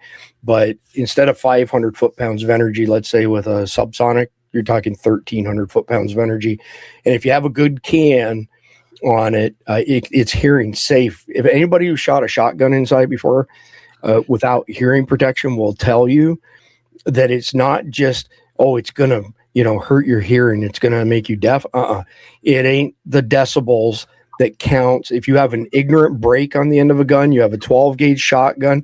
We've tested all this thoroughly where, you get 130 decibels, definitely not hearing safe, 130, 140, but that's not what's going to blow out your eardrum. It's the concussive force. So if you have a suppressed 300 blackout with no ears on, you're not giving up one of your most vital senses while you have an intruder in your home. One shot from a shotgun, one shot from a 308 with an ignorant break on it, your eardrums are going to be torn up, done, gone, 100% deaf just from the concussive force. Even with high quality ear protection, when you do that in a confined space, you can feel your eardrums go poof like that. It's very, very unsettling. So you don't want to give up any of your senses in those types of situations. Here's the thing as well, and I'm going to let Khalid and Jeff speak to this a little bit more. Then I'm just going to cover a couple really quick things. From a training perspective, human beings do not rise to the occasion. They fall to their level of training.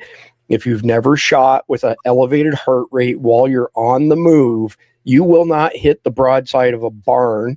You'll lose fine motor control.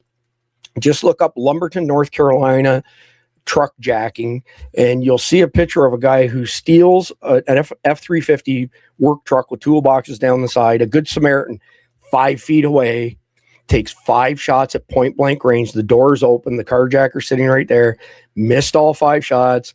The guy backs up, puts his toe into it, runs him over, DRT. Human beings do not rise to the occasion. They follow their level of training. You have to get what's called stress inoculation. Standing at the range, slinging lead is good for dialing in an optic and getting familiar with the controls. It will do absolutely nothing for you in a life or death SHTF situation, especially from the prospect of what's called condition black. And I'm going to let Cleed and Jeff explain that right now. Well, so I've got to roll out. Otherwise I'm seeing a divorce lawyer. So well, we don't want that. No, I don't either. So you guys have a good show. All right. Thanks, Jeff. I'll see you Monday. Yeah, Jeff. Cleed, let's get over here. Talk to our audience about stress inoculation. Cleed, you've been in firefights. What happens to the person who's never been in a firefight and never trained with an elevated heart rate? Well, it's a fun thing that we do with all the guys we recruit. We always put them into a shooting house.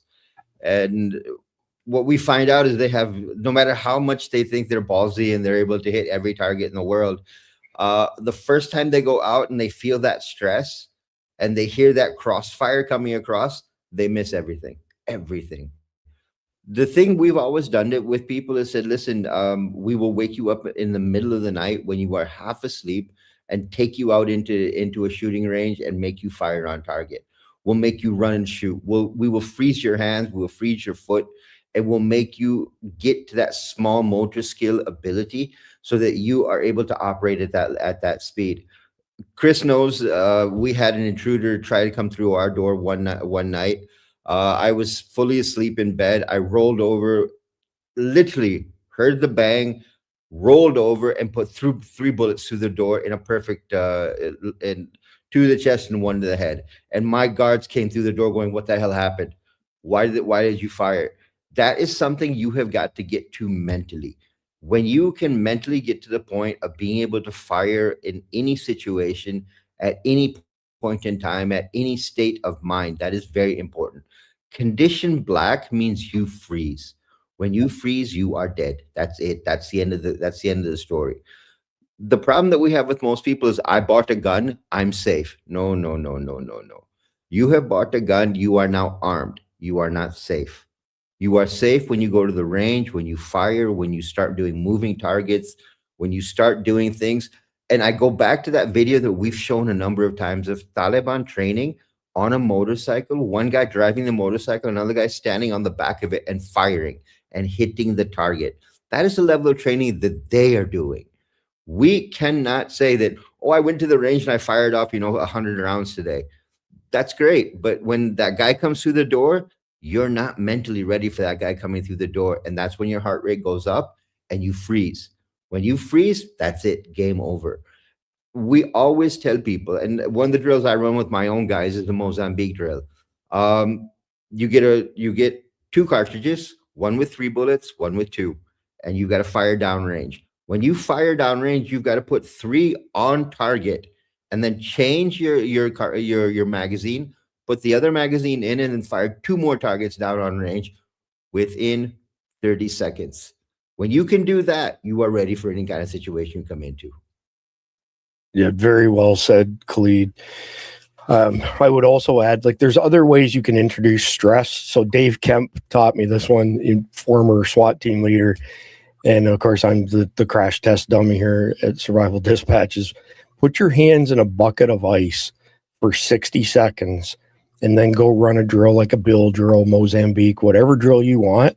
You will have no fine motor skills to speak of. And that's one of the very first things that goes when you get into a super high stress situation. For those people that are new to our podcast, 70% of Floridians who are killed by gunshots each year are killed with their own gun. So what happens is, and did not commit suicide, by the way, they pull their pistol, they freeze, like Khalid said, they go condition black, the bad guy takes the pistol away from them and shoots them with it. This is real stuff. You got to get real training. If you're in Central Florida and you join our Guardians group, just go to survivaldispatch.news. We have a lady, her name is Sarah, who is unbelievable. Like, I mean, unbelievable. She took a paper target and cut a little 3/8 inch square in it, taped an ammo box to the back of it where the 3/8 hole lined up where a bullet would go in the tray. And from 20 feet away, put the bullet through the hole. And the reason that she taped it to the target is so if she had to hit anywhere around it, you would have seen a hole. But instead, she goes up and shows you the plastic ammo tray. She does training for all kinds of people one-on-one. She's friggin' awesome. Absolutely amazing. Khalid, did Keith Graves ever tell you that when he started the security team in his church in Idaho, that he ran a drill 8 minutes, right? And you've got UTM rounds going off, so it's as loud or more than a regular gun. Everybody died, of course, because they'd never done this before. And they all commented, holy crap, 8 minutes is like an eternity, right? Which, ironically enough, the average firefight is about 7-8 minutes in a military context. His best shooter out of all of them is a 70-some-odd-year-old lady who just, I mean, she is quick draw McGraw and puts everything on its spot. It's absolutely amazing. So anyway, we'll move on from there. Of course, there are some less lethal things that maybe you want to look into because of legal problems in states like Washington State. You have to make sure that your castle doctrine, for example, doesn't have a fair fight doctrine embedded in it, because what that means is the bad guy breaks into your home with a baseball bat, you shoot him, that's a disparity of force. You're getting charged with homicide if you kill them. It's absolute insanity. I'm not a big proponent of less lethal stuff, to be honest with you. If somebody's that close to me and posing a danger, I'm going straight to the gun, just to be quite frank, especially with our laws here in Florida. I'm going to tell you right now that a lot of the less lethal products out there, they're not going to stop a man who's tough, and they're definitely not going to stop somebody who's jacked up on drugs, period. No ifs, ands, or buts. It ain't going to happen. I've been double tapped in the back. Cindy loves doing this one, right? Every time we get something less lethal, she gets to shoot me in the back and walked away with like welts like this. I'll tell you right now, hurts like hell, not stopping me. As a matter of fact, probably making me more angry than I was before then, to be quite frank. So let's move into segment 3, Khalid. So health and medical preparedness. So health readiness starts with curating a comprehensive first aid kit stocked with trauma supplies like tourniquets, hemostatic gauze, chest seals, what sucking chest wounds for chest seals, broad spectrum antibiotics, all of the things that you need to survive in a, let's say, post-apocalyptic world. But at the end of the day, hygiene as well. So, sanitizers, biodegradable soaps, wipes, portable. I'm trying to remember the name of them. Not portable. I've got a whole ton of them. I can't remember what they're called now. They're like a wipe on steroids. And they're camel. I can't believe I'm forgetting what they are. They're super heavy duty wet naps. Basically, you can take a shower with them and make you feel a lot better. But in addition to all of that, physical fitness is a big part of the health and medical preps. If you are physically challenged because you don't get any exercise, you know what? You don't have to go to the gym for an hour a day or anything like that. Walk around the block. The human body was not meant to be stationary. Just move. You will not believe how much better you will feel in very short order. Don't let something like that be the reason you lost your life. There's also a mental aspect to this, which I'm going to have Khalid speak to. There's a lot of people who are into, meditation. I would lump stress inoculation in with this as well from a health perspective. Obviously not the same as meditation, but it's another thing to prepare your mind. These things all help equip you, though, to manage panic and fatigue, making decisions under stress. Anything that can counteract that's a good thing. And at the end of the day, if we're going to talk about products, there's a company called Refuge Medical. They make great stuff. It's all American made. There's a younger startup company that I really, really like, Jump Medic, but I'm going to have Khalid take over here for a second and speak to actual trauma first aid, Khalid, and any other recommendations people should have in their kit. Well, look, the biggest things you need to keep in mind is when you're looking at medications, you need to make sure you've got the basics, flu, headache, painkillers, those things you have to have. But gauze bandages, antiseptics, iodine, chest sucking, tourniquets. For every appendage, you should have at least one tourniquet. So if you've got 4 people in your house, you should have at least 12 tourniquets. These are things you need to keep in mind. But the bigger thing that you need to keep in mind when it comes to medical and preparing for this is right here. Because just because you've been hunting and you shot an animal, that does not take this place of shooting a human being. Because when someone comes through the door, when you're faced with that situation where someone is out to take you out, to hurt you, to cause your family pain, to kidnap someone from your family, when you have to use brutal force on another human being, there's no mental way to prepare for that when it comes to meditation, because that's someplace you have to mentally get to. And a lot of people say, I play first person shooter games and I've done this. Shooting somebody in a video game and shooting somebody in real life are two very different things.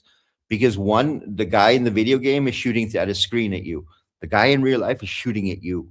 And that means you've got to dodge and move and fire at the same time.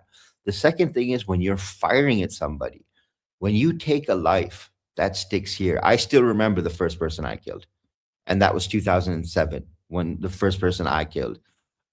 When you are mentally ready for, I will do anything to defend my family, that's a very difficult place to get to.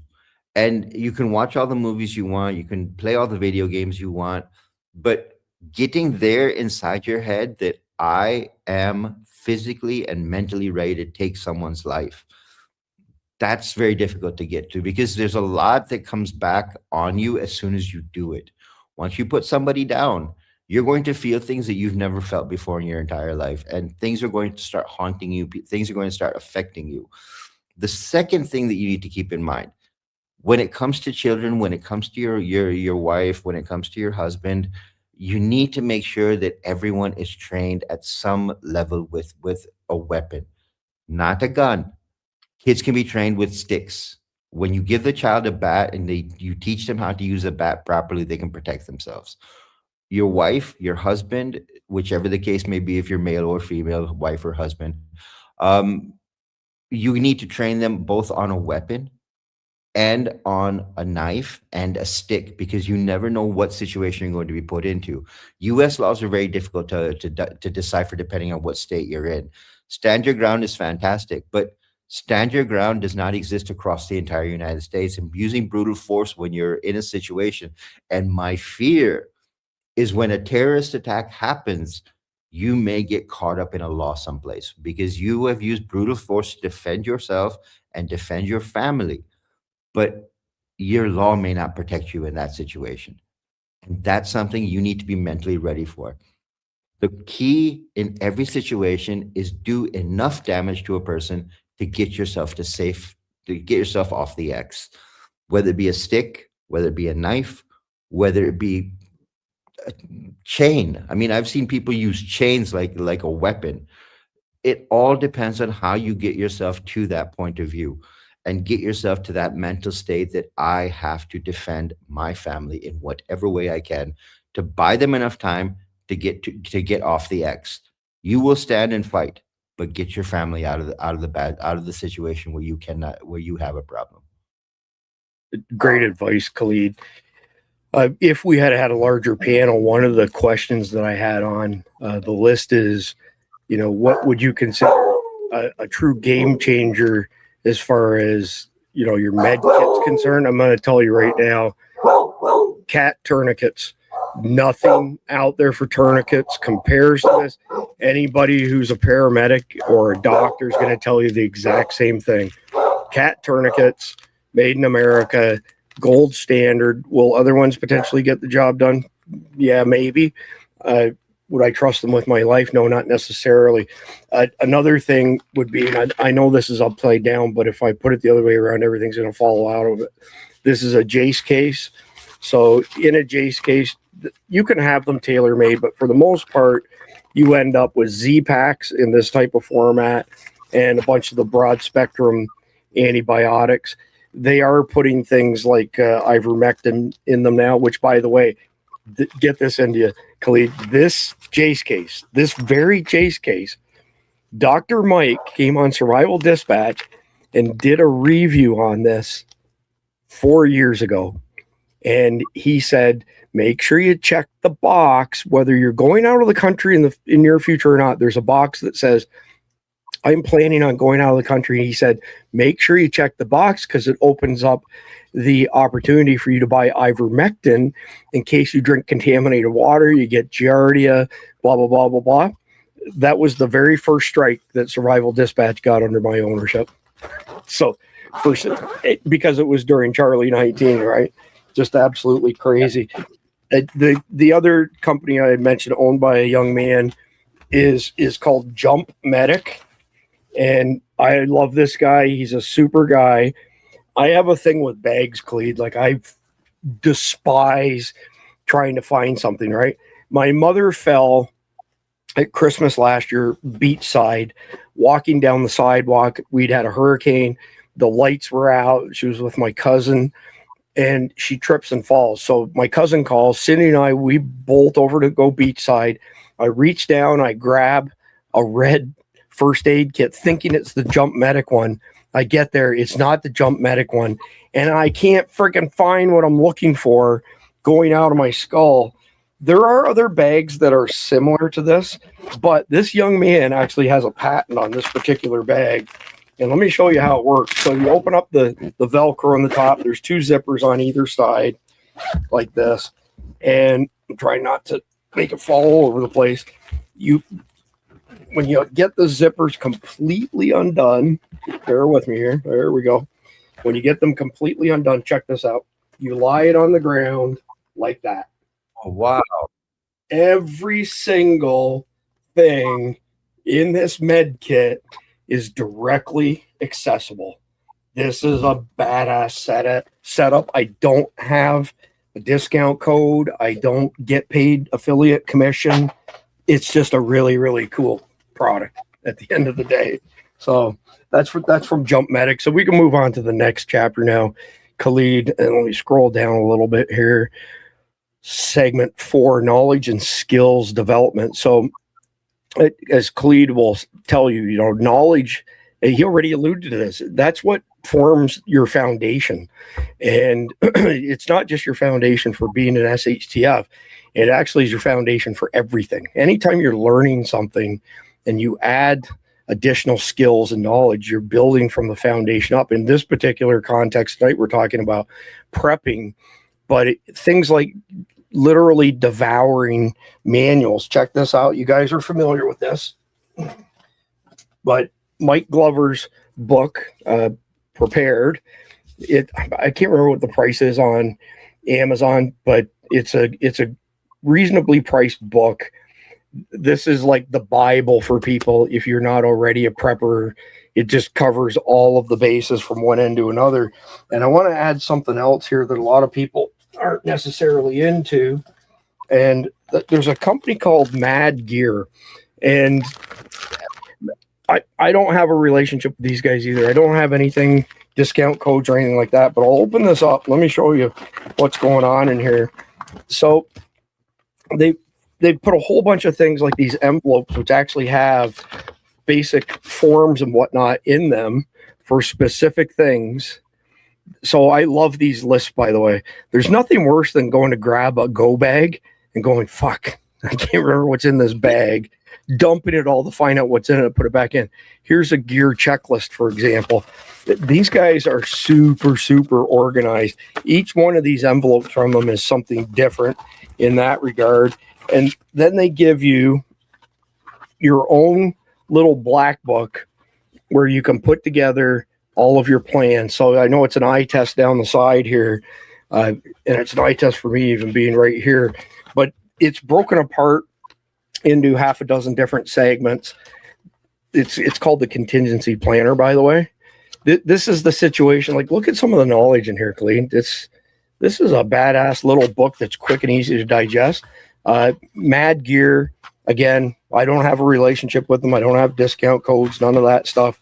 I really, really like this product, though, because can you go research it and, find other people's advice? Yeah, but they did all the work. So it's just as easy to rely on their stuff. So let me just go back and look at what else we had. Knowledge and skills. So navigation tools like compasses, being able to read paper maps. Yeah, your GPS may be working, but it may not be working. And additional things like, I'm going to let you speak first, Clegg, because I'm going to come back to communications as part of the knowledge and skills development piece. There's hands-on workshops you can take all over the place. I'm trying to remember, Georgia Bushcraft is twice a year. I'm trying to remember what little town it's near. It's escaped me. Just look up Georgia Bushcraft. They have a weekend in the summer or the fall, a weekend in the spring where they do a ton of hands-on training in small groups. It's badass. It's bad to the bone. It's really, really great knowledge. So, Khalid, I'm going to let you speak with regards to knowledge and skills development. Then we're going to close out segment 4 by wrapping up comms, and then we've got one more segment. Well, look, as long as you're learning, you're growing. And when you're learning skills that you don't have, the more you understand, the more you learn, the better you're going to become at them. The reason we've given you guys access to all the books that we put up on the Proton Drive is to give you a skill set, to give you a knowledge base that you can learn from, because no one's been through it. No one understands it. We've seen it. We've lived through it. We've worked through it. We fight in that environment. So we understand what we're looking for, and we understand what makes sense to other people. It's not about the heavy lift. You don't need to go and buy, hundreds of books or go visit a bunch of websites to try and figure out what you need. Mike's book is fantastic. I've read Prepared. It's outstanding. There are other books out there that will take you through step-by-step little guides. I mean, maybe a 100-page guide on first aid, on navigation, on reading maps, on understanding how to move in urban warfare. And what we're talking about is urban warfare. Urban warfare is very different than fighting in a jungle or fighting in a place where there are not buildings. When you're dealing with a situation like urban warfare, the more you understand small wars theory, the more you understand small tactics, small unit tactics, the better you're going to be able to operate in these areas.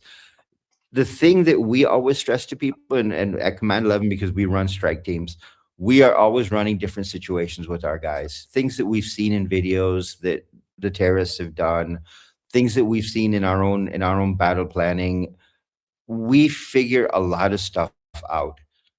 In the process of figuring those things out, we put together scenarios. Those scenarios are worked out in 2 different ways. Number 1, inside the head.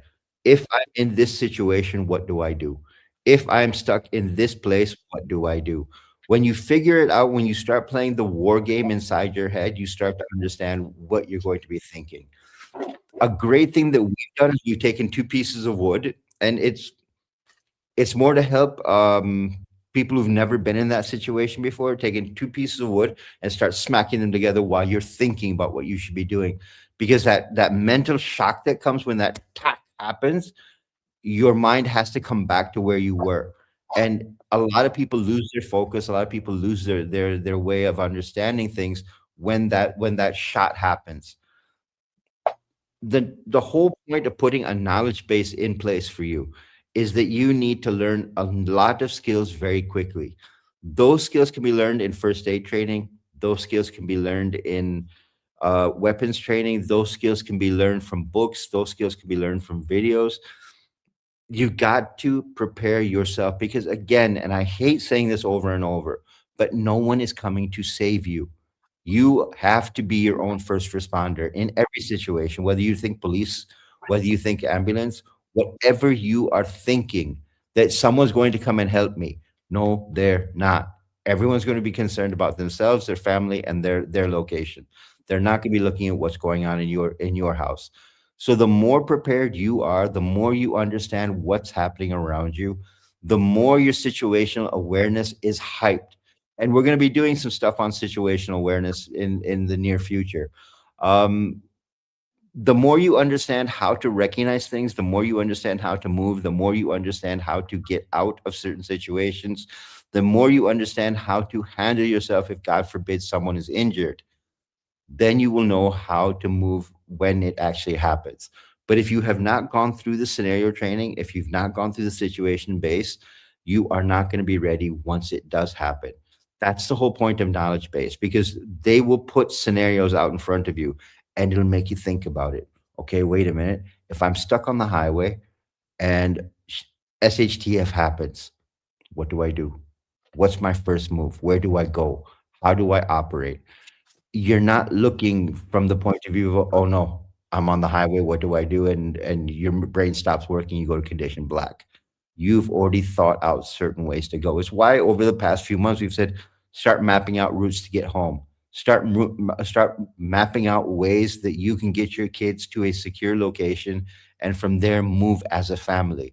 Start planning how you secure your household. Those were all things that we put out there initially. Now what we've done is we put together a full knowledge base for you to be able to download, read, reference, put together your own checklist, print out those checklists for yourselves. If the guys that we put up have those checklists, you can print those out and use those to put together your own contingency planning. You've got to get your mind around this, whether it be a terror attack, whether it be civil war, whether it be a natural disaster. The more prepared you are, the safer you are. Yeah, very, very well said, Khalid. Very well said. By the way, so our Element server, my Element server, running my configuration of the open source Element software, programmer, systems, and network engineer before I became an executive, is in full swing. We're bringing people over from our Signal channels. Signal, you technically, you're not being censored, but they could completely nuke individual accounts. They have the capability of doing that. I wanted to get away from that before we get into a situation where the pendulum swings the other way with the woke crowd sort of thing. So our Element server is built on the same open source code base as Signal, but it brings in a whole bunch of functionality, including webinars. We will be doing webinars in a closed environment just for our guardians. All you have to do is go to survivaldispatch.news. It's $7.99 a month or $79.99 a year. You get 2 months off for free. Khalid, I think we're up to like 12 channels now on Element. Ro, JP, Mari, and Sarah doing a kick-ass job getting people migrated. But something I forgot to mention earlier while we were talking guts, level 4 plates are heavy, bulky, and yes, they're the best way to go. I would wear them, for example, if you were driving somewhere, you were trying to exfil somewhere, great spot. But at the very least, get yourself a set of 3A body panels. So this is a vest, and I know it's black on black. It's really hard to see, but basically, yeah, it's terrible lighting. Bottom line is they're not expensive. It'll withstand up to a 44 Magnum hit. It's lightweight, not too uncomfortable to wear. So I forgot to mention that earlier, but Khalid, let's talk some comm stuff here for a second. Won't go too crazy on it because Dr. Mike and I are this close to having our comms roundup done. But let's start with some simple stuff here. This one here from Midland, this is my favorite emergency radio per se. And you'll see you can charge it up by USB-C, blah, blah, blah, blah, blah. But on the back, it has a hand cranker as well. And this does everything. It does AM, FM. It does NOAA. It's a really kick-ass little job. I'm a big fan of Midland. Most of their stuff, unfortunately, is made in China, but it is an American company and American designed. This is my favorite emergency radio. So just for receiving. And I want to say it's $99 for that one, Khalid. Let me see if I can find the model number. Model is the 310 Pro. I get so much of this stuff kicking around, I can't memorize it all. Here's a cheaper one that, again, we get sent a ton of different things. I think this is like $35. I think this one's like $90, 99 maybe. This one's like $35, $40. It's a hand cranker as well. If nothing else, make sure you have an emergency radio with a hand crank on it so that you can run it if you had nothing else. Like I said, you can get them for $35, and yeah, it's maybe not quite as good as the Midland, but it's pretty neat. You can actually see across the front where it's got things like weather alert, and it says specifically NOAA on it. Next thing, if you want to jump up a level from there, and I loved TechSun. So this is a little TechSun radio that does AM, FM, does the NOAA stuff, Khalid, but you know what else this does? Shortwave HF, VHF, and UHF. So this of course, the AM antenna, and then you've got another antenna here. But we use this in a lot of testing because when we're testing offsets for, say, repeaters and stuff like that, I can tune this in and it'll tell you if you're actually broadcasting. Why would somebody want to do something like that? Khalid, have you ever used software on your laptop to control a shortwave radio by chance? No, I haven't. Shortwave licenses in Pakistan are illegal, so Oh, wow. we can't even get them. Yeah. That's brutal. Get this one, India. So way back when, I hook up the software from my laptop to a shortwave radio so I can interface with it on my MacBook Pro. And then I go to use the dang thing. I'm like, what the hell? I keep pushing the PTT button. I'm looking at the waterfall. There's nothing happening. It's not working. The software switched over the input from the mic to the USB. So this is a great tool that you could test and say, oh shit, I'm not actually broadcasting at all. So again, crash test dummy. I've made all the mistakes. I make the mistakes so you don't have to, is what it boils down to. Of course, I got some news for you, by the way. These are the POC-Link radios that I want to say we've got about 500 of them out there now that have access to our emergency notification system. Cleet will tell you, we ran the SDEN's emergency notification system a few weeks back, and it hit everybody's email. It hit our Substack. It hit the POC links. It hit our Signal chat. Of course, it will hit our Element stuff now that we're moving things over there. Not only did it hit these radios, it hit the smartphone app, which records them in case you're not within range. 3 Fridays ago or 4 Fridays ago, the emergency broadcast system went down in 31 states. Done. 31 states. But little old survival dispatch for our Guardian members, we've put so much redundancy into it. It's awesome. But so y'all ready for this? I will have these here very shortly. These guys are sending me prototype radios, Khalid, that do FRS, which is the analog on these, does LTE, which of course is the same thing essentially as 4G. They've got a new one that does Wi-Fi. So get this, India. Marlin County in California, like the Oakland area, okay? Marlin County. I think it was a week ago tonight, actually. 911 system goes down for the entire county. I talked to Keith Graves. He's like, yeah, that area, it's not really that big a deal. It happens frequently. The surrounding counties pick up the slack. But it was in conjunction with a cell phone outage for all carriers. They all lost their cell phone service. So now you've got no 911. You've got full cell phone outages across the board. You've got a notification on their website that says if you have an emergency, go to your closest fire department. When these guys have Wi-Fi access, everybody still had their internet connections. You'll be able to talk over these on Wi-Fi. So that's pretty cool. I'm looking forward to testing the new ones. If I had to guess, they're probably maybe like 3 or 4 months away from production on that. And I'm trying to see what else I have for. Oh, okay. So I saw somebody mention Baofeng out there. Yeah, you know what? It's Chinese made. It's not like the greatest thing since sliced bread, but this is the UV25. And this antenna is the only stock antenna, Khalid, that I've ever got with a radio that was a 1-to-1 SWR. Most of the time, it's like a 3 to 1, 2.5 to 1. This radio's got a monster of a battery in it. It's impressive for what it is. Now, I bought this before the tariffs went in place. I paid $25 for this thing. I think now they're like $80 or something like that. It's still the best $80 you'll spend if you're just looking for something like an HT. Now, keep in mind, when the box says 35-mile range on these things, bullshit. That's when you're in the salt flats and or you're bouncing off of repeaters in an urban environment, with the exception, Khalid, I have 25-watt GMRS radios. They're beasts. Nobody will touch them with a 10-foot pole because they're worried if they push the PTT button, it'll melt their brain. And that's not a joke.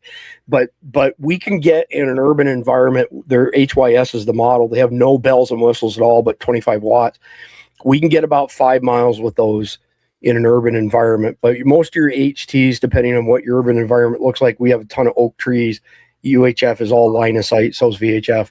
You're going to get 1.5 miles, 2 miles out of these things. Okay. It's not something that's going to give you anywhere near the coverage of what you think you're getting. And next one. And if you guys can't have shortwave, can you guys have GMRS like VHF, UHF radios there? We bought licenses. We had to buy licenses from the military to be able to have GMRS. Wow. Pakistan only you have LTE and 4G. They don't have they don't give us license. They don't give you permission for anything else. So we had to buy licenses. All of our operators have GMRS running. Okay. So here's the thing. In America, the only way that you're allowed to have encryption on wireless comms is business class radios. And the only way to do business class radios is pay about $500 to the FCC, apply for a license, and you get 5 channels that are just for you within a 50-mile radius. And they're always at funky frequencies, like they're in between frequencies. They're encrypted. Dr. Mike and I can communicate easily 25, 30 miles, not with this, but with our mobiles, the bigger ones, because I've got a 53-foot UHF antenna outside. But the Motorola's business class licenses, if you can ante up for it, if you can afford to pay for it, way better than anything else, for short range, call it inside of 25 miles, because it's encrypted. And these guys also channel hop. So the Harris radios that are $20,000 that are embargoed, that private individuals aren't allowed to own, they can flick through 100 channels per second. It's called channel hopping, okay? These guys, in business class, the only way you can get it, they switch through the channels 3 times every second. It's a 3-channel hop deal. So it's if you really, really, really want a kick-ass short-range solution, you go that way. And if you're looking for stuff that's long-range, you just have to get in to shortwave. There's actually, I just found, I forgot it was there. There's a mini version of that Midland, by the way, and it's about half the price, about $40. Everything we've tested from Midland, Khalid, which is a Michigan company where you grew up, is really, really good. Surprisingly good. I do want to mention CB. Yeah, I want to mention the Garmin InReach products. This is a Garmin InReach Mini 2, connects to the Iridium satellite network, tethers to your phone, so you can send and receive texts. You can have this thing, in timed intervals, send somebody what your position is. I think these are on special again because they've been the new Mini 3's out, which is $500. These guys, I think, are only $250 now or $249. And then the Messenger, which doesn't have all the maps and GPS stuff that this does, I've seen these as low as $150, the regular $300. And I think I saw the other day ago, they're like $199 right now. But both of these will tether to your phone as long as the Iridium network is up and the NOCs are up, which is the network operation centers on the ground. That's another layer of comms. So comms is all about layer after layer after layer. I can hear Jason right now saying 10 is 9, 9 is 8. He's probably actually saying 50 is 49, 49 is 48. But I'm just looking over in the pile here. Oh, and so one more thing on the comms perspective that people will probably be interested in. So I have 2 Starlinks. I have the standard Starlink and I have a Starlink Mini, which, as you can see, is pretty dang, small.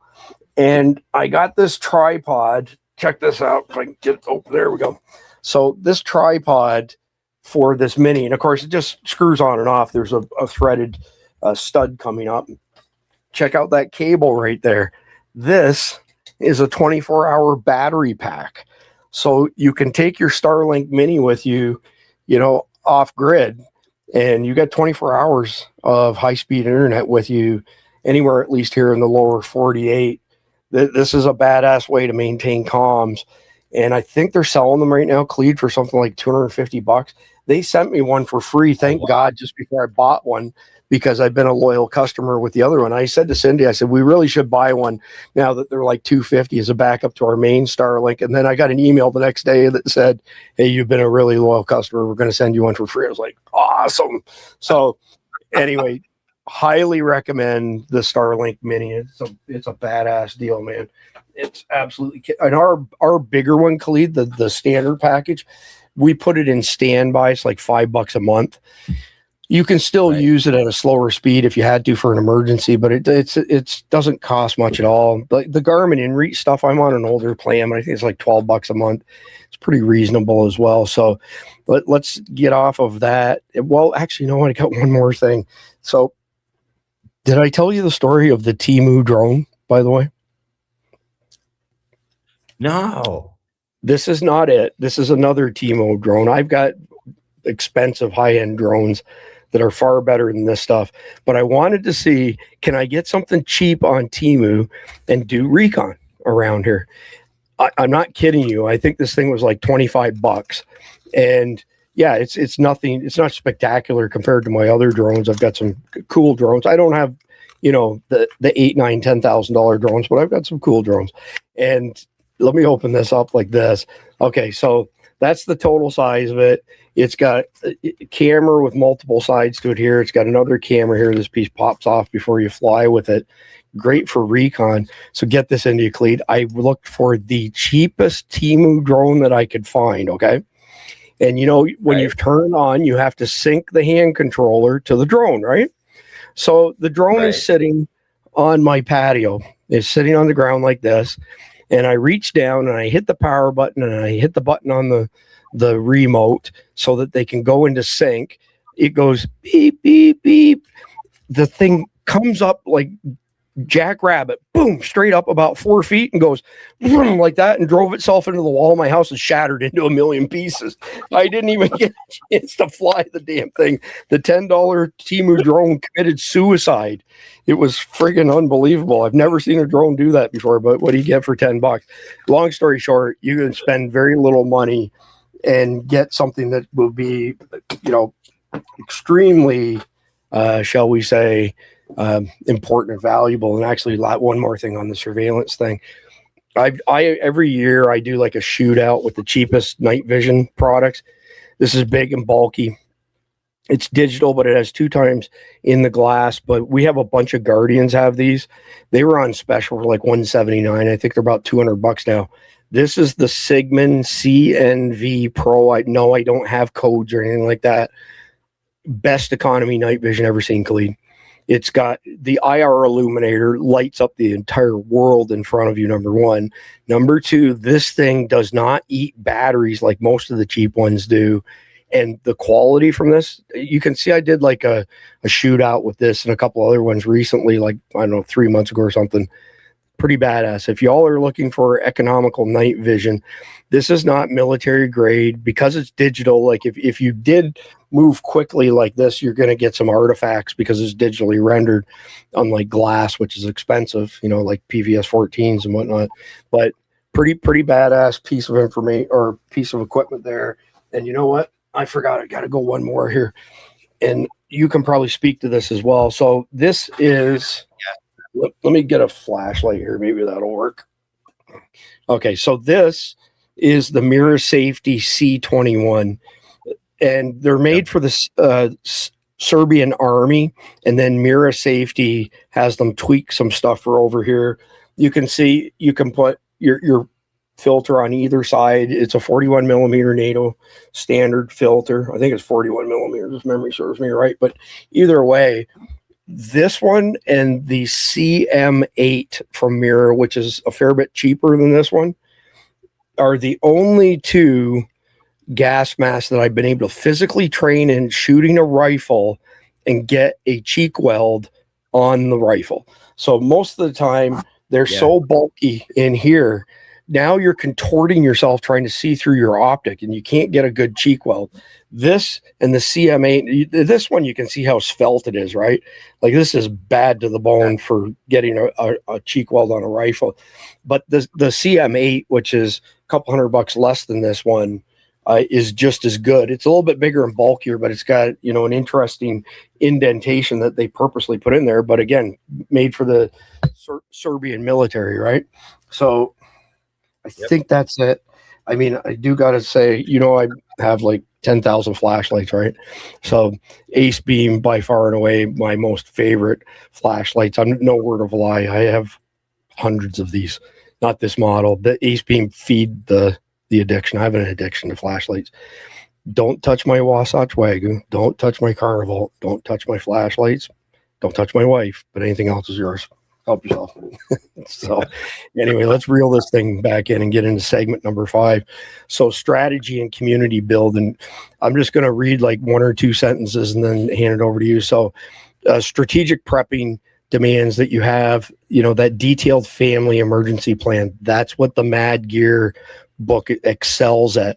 Mapped out on paper. You've got everything from evac routes to rally points to all of your comm stuff. Like if you're a shortwave HF, as the sun goes up and down and as solar flares come and go, it changes the ionosphere and different frequencies come and go depending on all that sort of stuff. So you can't always count on necessarily having the long range comms working in that Walking Dead type solution. But again, you can do simple things like Khalid mentioned, GMRS. You can say, okay, at this point in time, like at this time of day, you know, 1500, go to channel such and such. And at 1600, go to this other channel to try and stay in communications if you're within range of each other. But in addition to, you know, the strategy and the community building, I'll add a couple other things that you always want to have on hand. In addition to everything I've shown you is cash. You want to have things that you could barter. And, you know, I'm not into drinking or smoking, but they're great for trading, really great for trading because people will do anything when they start jonesing for their booze and for their smokes. Here we go. Forgot about this. So the guys at offgrid.co are good friends of mine. And check this out, Cleve. This is a badass Faraday bag. So I've got some simple Faraday bags here that I'll show you quickly. I love the simplicity of this Faraday bag. Look at the clear window so you can put a piece of paper in it to tell you what's in it. But look at the size of this. This is a big ass Faraday bag. It's great for putting stuff in. But this one here, check this out when you open it up, has got trays and dividers inside of it. I'm going to have to do the flashlight, I think. And all of my radio stuff, if I'm not using it, is protected in a Faraday bag. So I don't know if you can see it, that's too bright. It's, dang it. Let's see if I can pull it out. Check this out. If I can get it to come out of here. There's all kinds of trays like this where you can divide your stuff. They stack up on top of each other. Then you close the top. It's offgrid.co. I know I don't have an affiliate relationship. I don't have a code or a discount or anything for it. But Faraday bags from offgrid.co, top quality. So, Clete, I want you to specifically discuss a couple things. Building alliances, also the concept of mutual aid groups, the importance of getting to know your neighbors. Those 3 things in particular, just take it over and run with it. Well, the biggest problem we've got is people aren't listening when we talk about SHTF. Right now, if you're watching what's happening in the media and how the narratives are shifting, you've got one side that's saying nothing's going to happen, and the other side is saying, you know, we are pushing closer and closer to a civil war. Whichever side of the divide you stand on, you've got to figure out that you can only trust certain people, and the people you can trust are the people that share your way of thinking. One of the things that we have said over and over is when you're trying to build an alliance, not only are you looking local in terms of your neighborhood, but you're also looking at communities that may be a little bit distance from you. Because if you cannot stay in your primary residence and you need to move someplace, you need to have an alliance built there already. Once you've got an alliance built, then if you have to move, you already have a support network in place. If you move to another area and not have a support network there already, you are already on the back foot because you're not mentally there yet. The other thing that we've talked about a lot is when you talk about communities and when you talk about SHTF situations, you need to have a primary residence, you need to have a bug out location for the in between, and then need to have a secondary residence where you can move to if things get very bad in the city or the location you're in right now. I'm going to bring up Philadelphia because Philadelphia, Pittsburgh, and Harrisburg are in our target list of cities that are going to be under the 9/11 2.0 attack. When I listen to a sheriff like that talking about, we're going to arrest these people, we're going to do this, I'm afraid to think what's going to happen in that city when terrorists attack. Because when you're talking about arresting people who are normal citizens, standing up for federal laws and having illegals arrested, when you have a terrorist attack hit you, what's your mentality going to be like at that point? And when you're looking at where to move to, you need to be looking at those situations as well as what's the population demographic? Do you have a lot of illegals there? Do you have a lot of foreigners there? In our threat assessment document that we put out in May, we gave you a complete breakdown of where certain groups for lack of a better way of putting it, higher tendency towards violence groups where they've moved in the US, so you can plan out where not to be when SHTF happens. Keep this in mind. We have said this over and over, that if you can afford a storage rental location, keep that as an option. When everything goes off, you can move your family to that location, shut the metal gate, and stay inside there. Make sure you have an air vent of some kind. Make sure you have a way that you can move, that you can cook and that you can survive, and keep a secondary vehicle inside of one of those storage locations. So if things happen, while everything's kicking off and you cannot move, you have a safe place you can go to and you can move. The problem I've got with neighbors is when you start talking about neighbors, if you haven't been vetting in them so far, you don't have enough time to vet them now, because people show their colors when shit hits the fan. They don't show their colors when things are normal. And when you start having political conversations, you'll see what side of the divide they fall on. But when it comes to protecting their families, the thought process is very different. It's nice to think that you'll be able to work out a way to stay in your neighborhood and stay protected. And we've talked about this in many episodes, building mutual support groups, mutual alliance groups. The problem you come back to is a lot of people refuse to accept the idea that the US could be attacked. Civil war could start in the United States. Even with everything you're seeing going on over the past 3 months with ICE in the blue states, what's been going on in California, what's been going on in Washington, what's been going on in Oregon, what's been going on in Illinois, now what's going on in Minnesota. If you're still blinded to the idea that the US is headed towards a civil war, then there's no way we can help you. There is no way we can help you. And your neighbors around you may have that same mentality. So you need to be thinking first for yourself.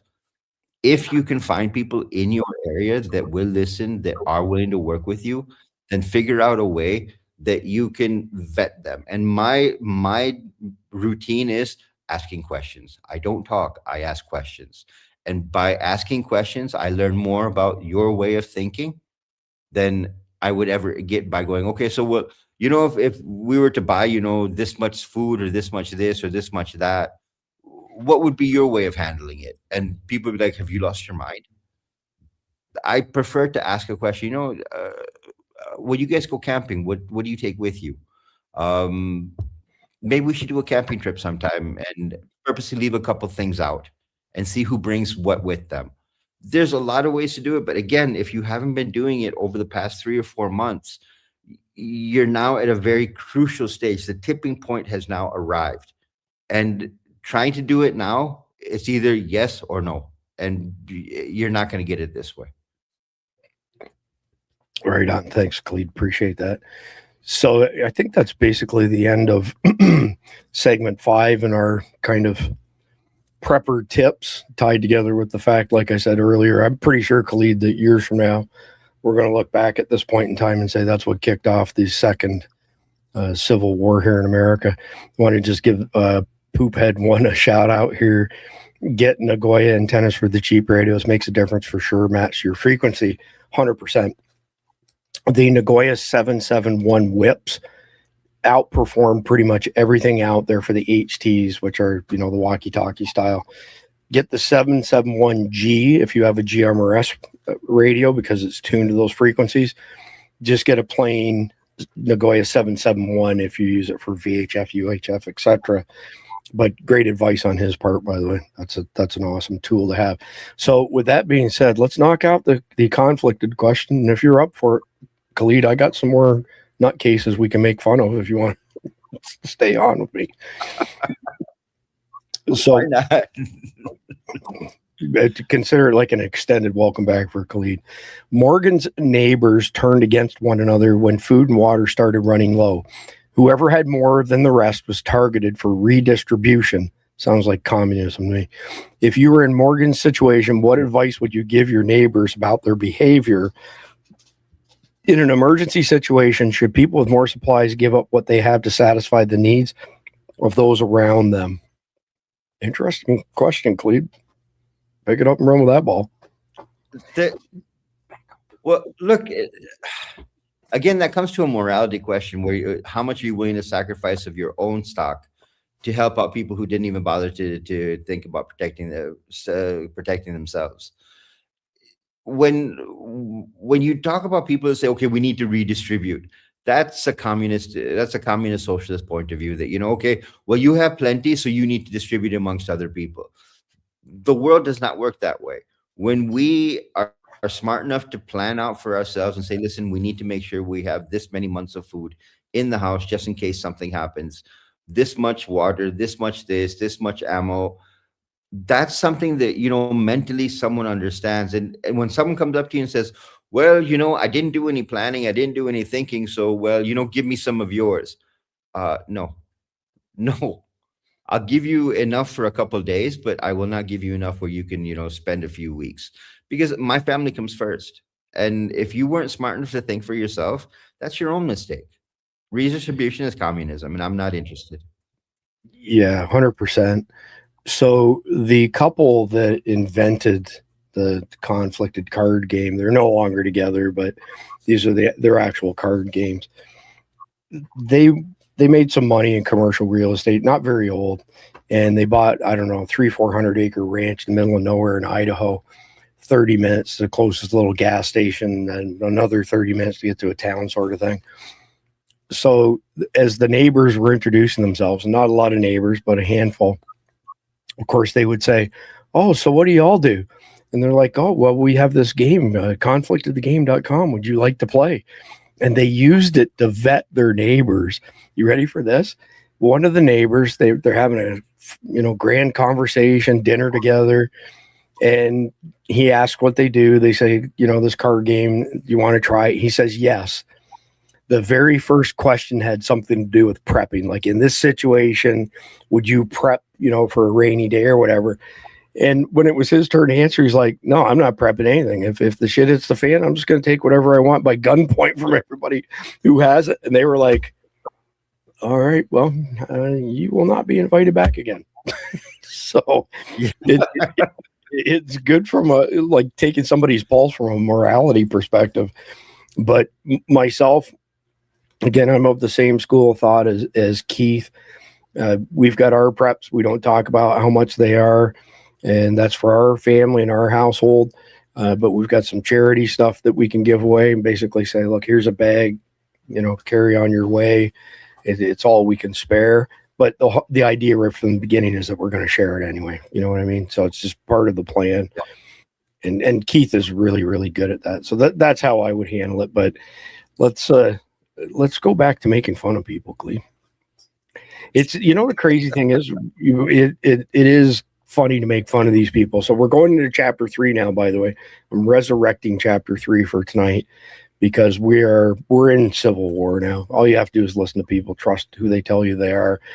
But this is pretty good. So this is Greg Bovino, the commander, border commander.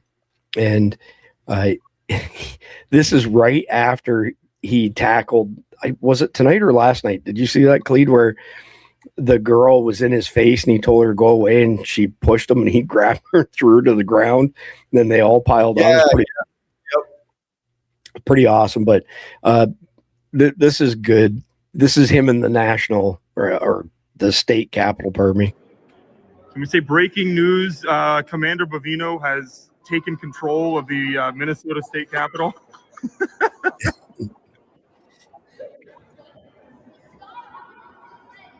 So I didn't see it, but I saw some people, Khalid, say online that this elicited a response from Tampon Tim saying that it was disgusting or something. I don't know if that's true or not. I didn't have a chance to look it up, but man, Greg Bovino's pretty awesome. Next one up, Nick Sorter assaulted, followed, and harassed, calls 911.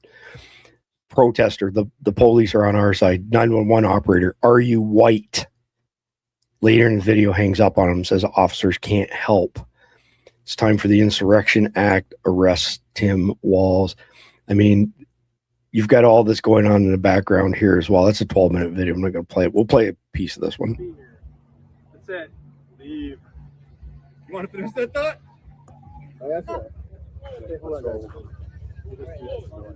Oh, he's throwing snow!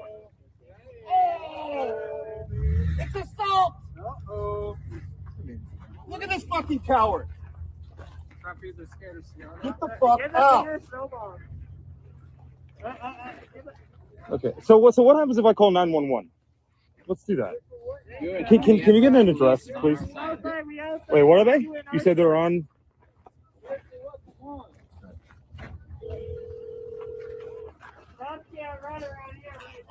What is the address of the emergency? Hi, We're on foot. we're on foot.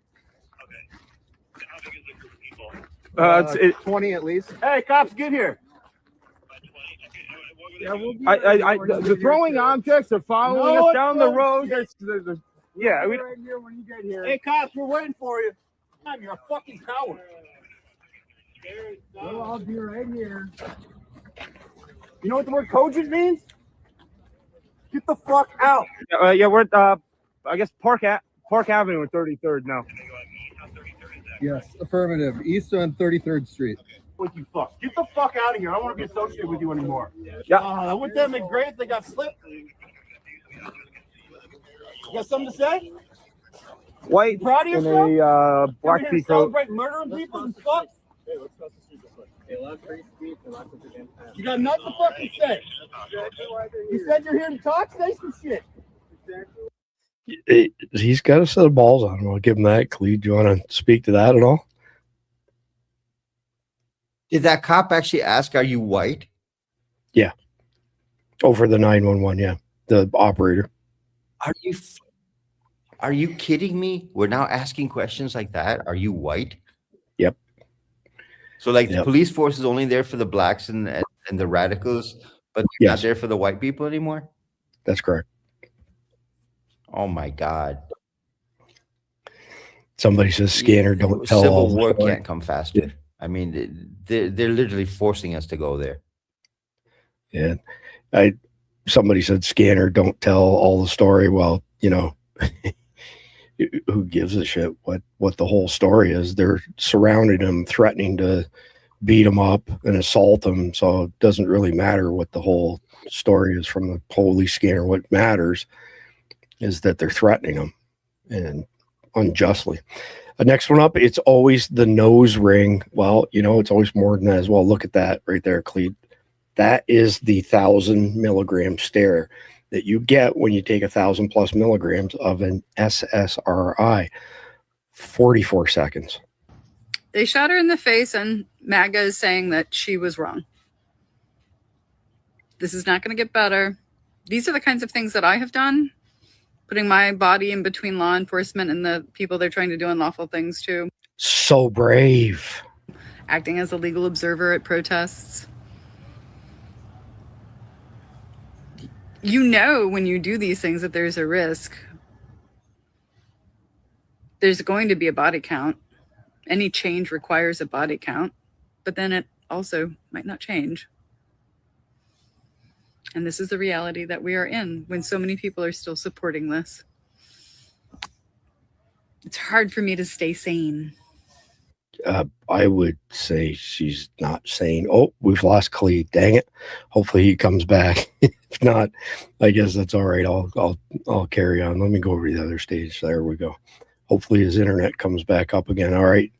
Next one up. Oh my God.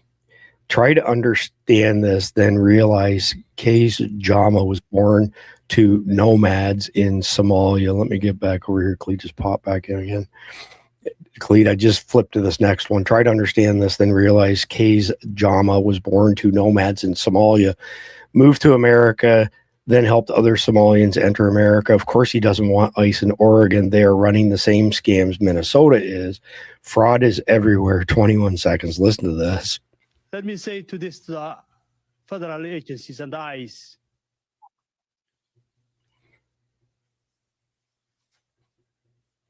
this is Oregon. We do not need you. You're not welcome. And you need to get the hell out of our community. What do you reckon his IQ is, Khalid? Well, 5, maybe 6. I mean, it's Oregon. It's not Oregon. I mean, you're not in a state called Oregon. Learn the fucking language when you move there.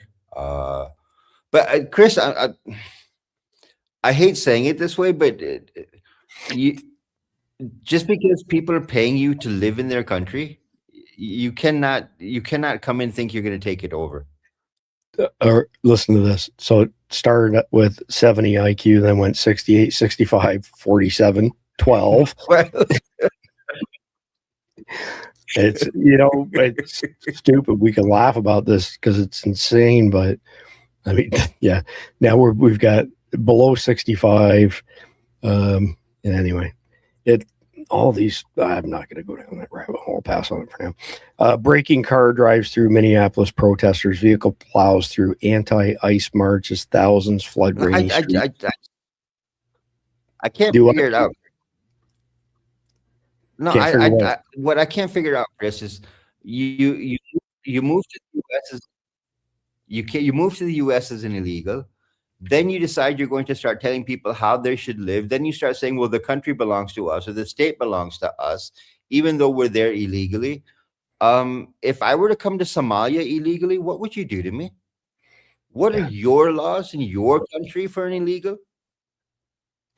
Well, hey, somebody just asked no idea or said something like no idea in IQ.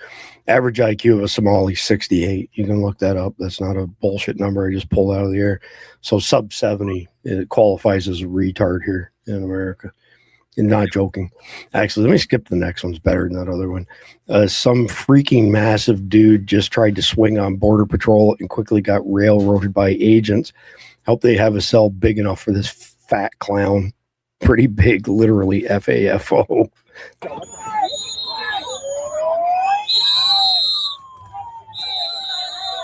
This guy right here.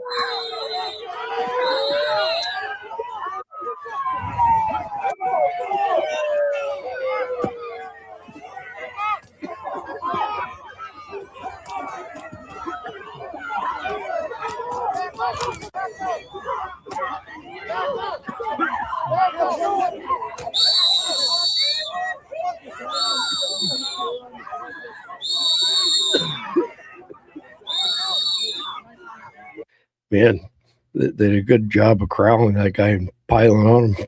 Yeah. But that's obviously a welfare movie. I mean, you don't get that fat when you have a job. You just don't get that fat when you have it. So a few months back, we both said that it would only be a matter of time before some city cop shoots a federal cop. Is a city cop going to shoot a federal cop first, or is one of these mentally deranged people going to end up shooting an ICE or CBP officer first? I think it's going to be your 100 milligram ICE guys that are going to end up shooting an ICE officer, and that's going to draw everything into a fight. Because if you look at the way things are ramping up right now, you have got unarmed people now saying that they're going to bring weapons. When you start bringing weapons and you start confronting ICE, then you have turned the game into a different level. Because when you carry a weapon into a riot situation, then ICE has every right to defend themselves. Then you no longer have the argument that I was not unarmed or excessive force was used against me. And the fear becomes when you got people like Tim Walz and Jason Frey and all of these mayors and governors saying that, we're going to fight ICE. That means you're going to use the police force, or you're going to use human shields. And that means you're literally forcing people to either take a bullet or fire a bullet. Yeah. Well, so I think it's going to be your 1,000 milligram ICE firing on ICE, and then the police firing on ICE. I think that's how it's going to end up happening. Yeah, it's going to go down, right? The good old 1,000 milligram stare brought on by SSRIs, 1,000 milligrams SSRIs. The left has created a multi-block autonomous zone in Minneapolis, and police are told not to go there. They're terrorizing residents and citizens. Send in federal police. Tim Walz and Jacob Frey have officially lost control. Third world. It's a 4.5-minute video. I'm just going to play a small section of it. So this is in the middle of a road, by the way. Same type of shit. Where was it that they did Chaz? Was it Portland? It was Portland, yeah.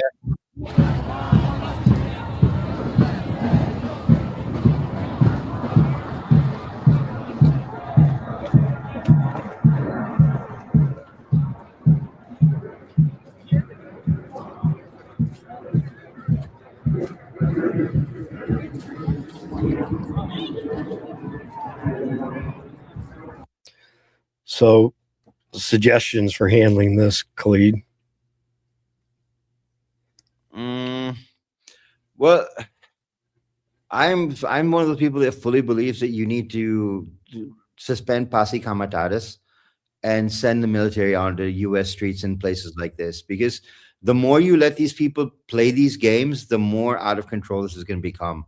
And the more out of control it becomes, the more you're going to have non-state actors looking to take advantage of this.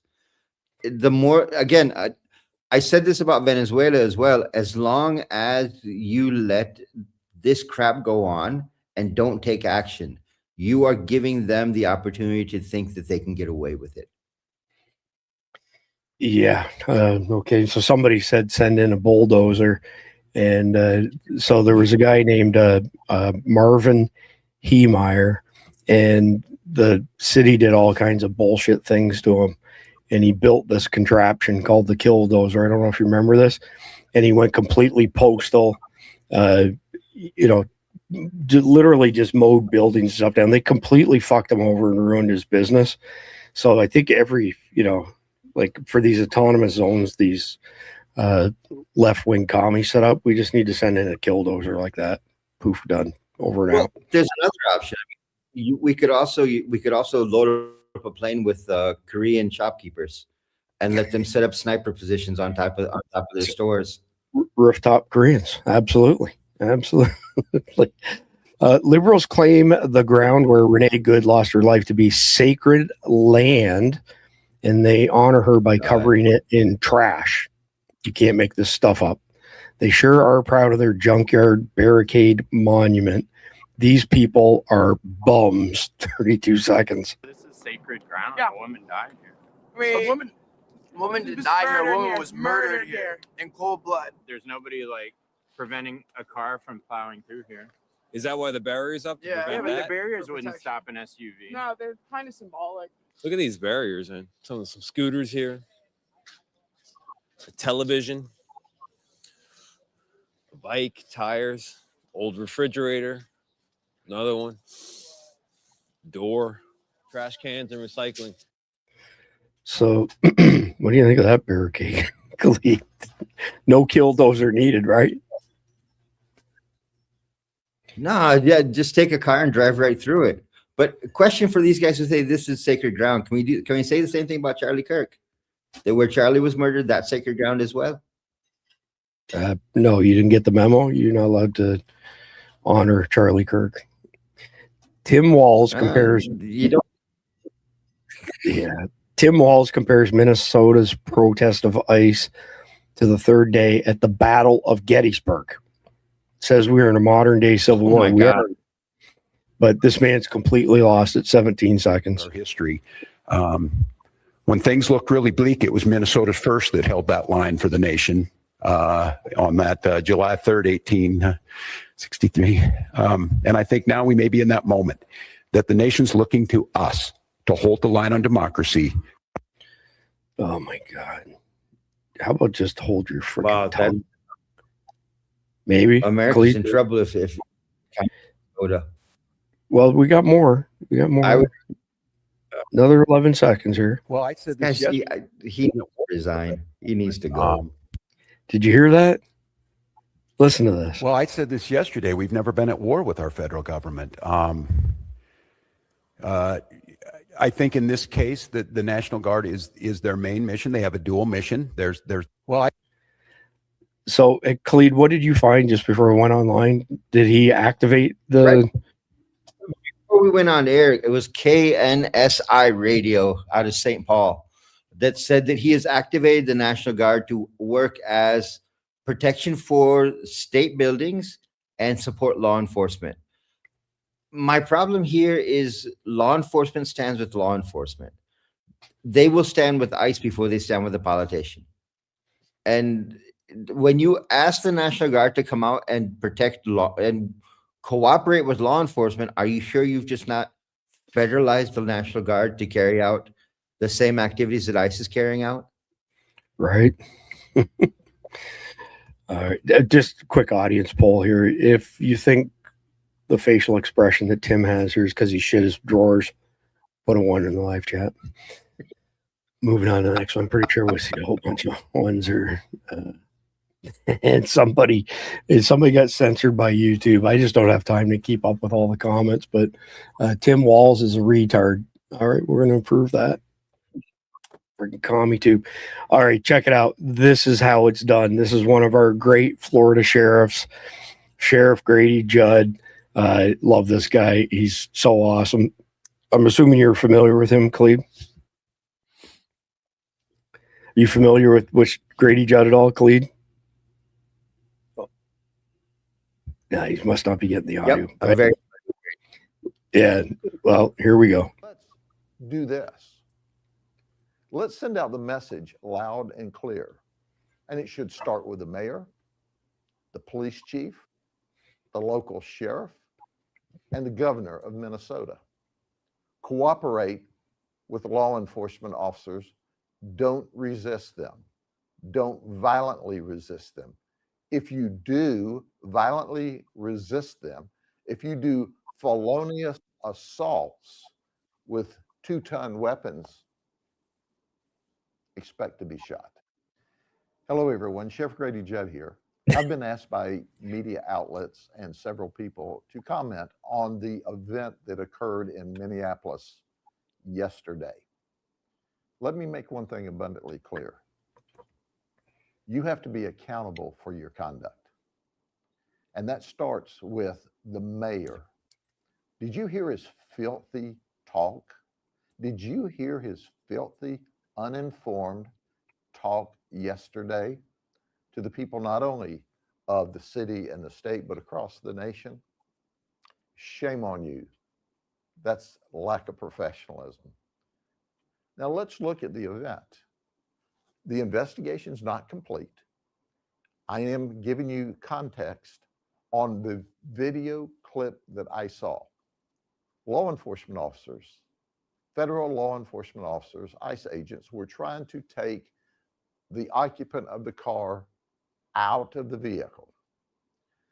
During this encounter, the vehicle backed up and then drove directly at the ICE agent. That is a deadly weapon, a 2-ton deadly weapon.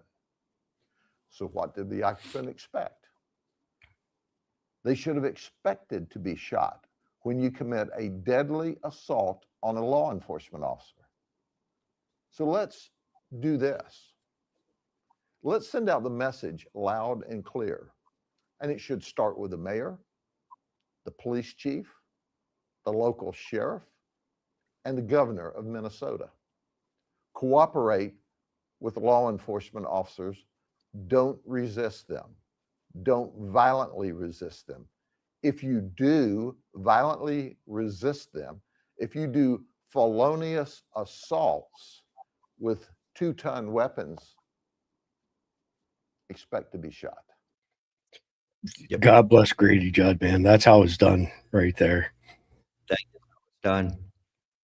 Did you ever catch the one, Clede, where some woke reporter went at him and said, "What do you think of the homeowner? Their excessive use of their firearm. They shot the home intruder 5 times." Grady Judd's like, "Yeah, I'm a little disappointed. They should have shot him more times than that. It's less paperwork for us." Oh my God, he's awesome. Now, check this out. Surprisingly enough, from Chicago. Grady's awesome. Grady is just awesome. We need to clone Grady. Boy, howdy. So if only Minnesota had handled it like this, Chicago PD Superintendent Larry Snelling. Let me make this clear. Agents ICE, HSI, are officers. They are agents of law enforcement. If you box them in with vehicles, it is reasonable for them to believe they are being ambushed.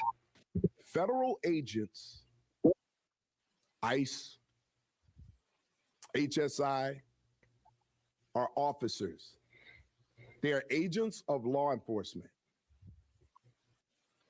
If you box them in with vehicles, it is reasonable for them to believe that they are being ambushed and that this could end in a deadly situation. And it's reasonable for them to use force based on those conditions. Do not box in any law enforcement officer. You are breaking the law when you do that. And you are putting yourself in danger.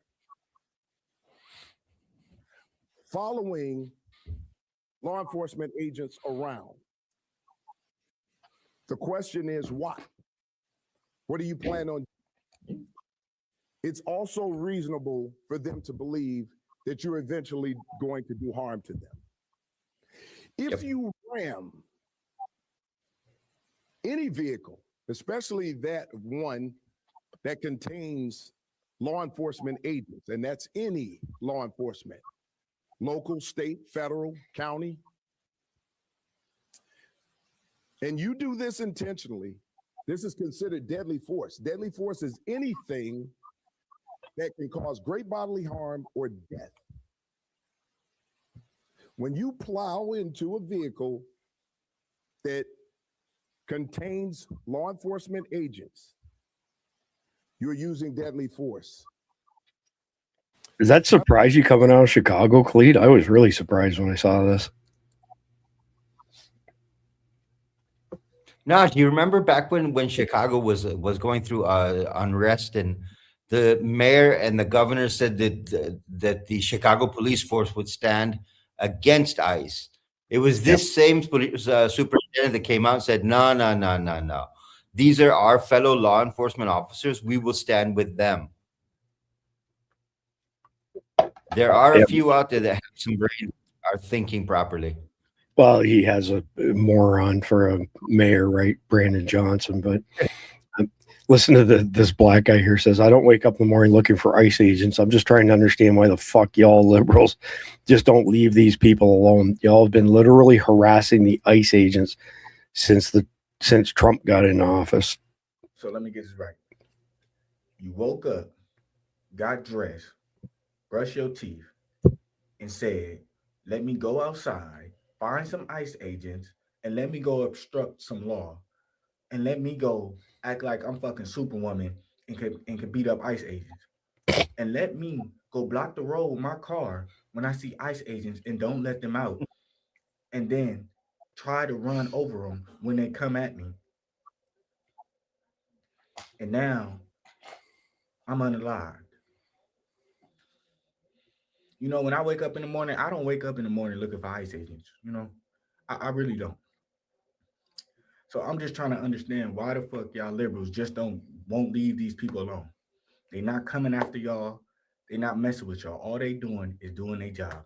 And y'all think y'all can whoop their ass. Y'all think y'all can run y'all cars into their vehicles. We done seen it all last year, bro. Y'all have threw rocks at these people. Y'all have went to their hotels.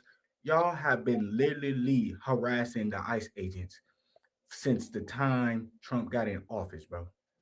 He goes on, but basically says the same thing. So lots of people cluing into this, but check this out, Khalid. This lady wants to know, MAGA, are y'all happy? Do you still support ICE after what happened? My answer is without hesitation, yes. The comments are pure gold below this one, by the way.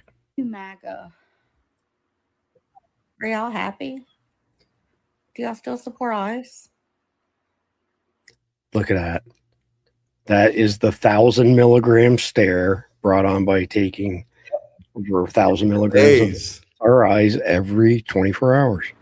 I mean, I'm sure by this point y'all have saw what happened. If you hadn't, just turn on the news.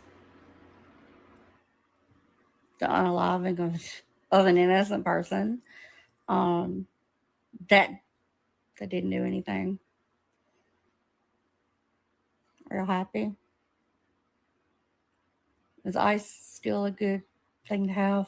Are they still good? Are they still just? Are they still just doing their civil duties and their job? Yeah, I don't know if you want to comment on that or not, Khalid. I mean, get the fuck out of bed. At least get out of bed to make the damn video.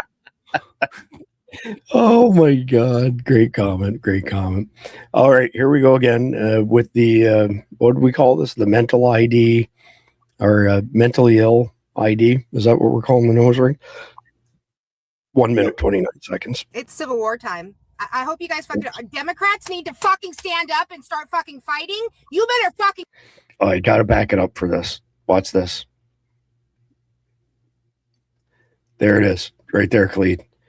That is the 1,000 milligram stare if I've ever seen it. Fighting. You better fucking get ready to fight, or you're about to lose your fucking country. Do you guys realize that? Are you listening to what fucking JD Vance is saying right now? Are you listening? I implore you to go watch the fucking press briefing that JD Vance and fucking KK Caroline are fucking doing right now for the White House. I implore you to go fucking watch that shit and then start doing something. We are literally about to lose our fucking country. Do you guys understand this? Do you guys understand this? It is not something for you to just turn a fucking blind eye. This is not a time for you to stick your fucking head in the ground and do nothing. There are two scenarios here, okay? You've got two scenarios. You're either about to lose all your fucking rights. You're going to lose all your rights. This country's about to turn into a fucking dictatorship, and all the women are about to lose all their fucking rights. I need you to wake the fuck up to that shit. You don't do anything. You do nothing. That's what happens. It is time to fucking fight. It is Civil War time. You guys need to wake the fuck up, stop being little fucking bitches, and start fighting the fuck back. It is time to fight. Ooh. The mental illness strong with that one, Khalid. Oh, we lost Khalid again. Dang it. I know he's been having internet issues. All right, moving on to the next. I can't see him when I'm off on a different tab getting stuff lined up, but hopefully he comes back. Either way, from Gunther Eagleman, pure comedy, the left's collective and total meltdown is producing some of the funniest TikToks I've ever seen. Here we have a fine specimen, overweight, crying, and demanding more work than he's ever done. The total scope of TDS in America is larger than anyone realizes. 15 seconds. You do what must be done. Look at that. 1,000 milligrams there. What happened in Minnesota should have never happened. Do it. These people are insane, for crying out loud. All right, next one up here. Let's see. Liberal white women weaponize their white tears when you try to hold them accountable. Oh yeah. Oh, this is pure gold, this one.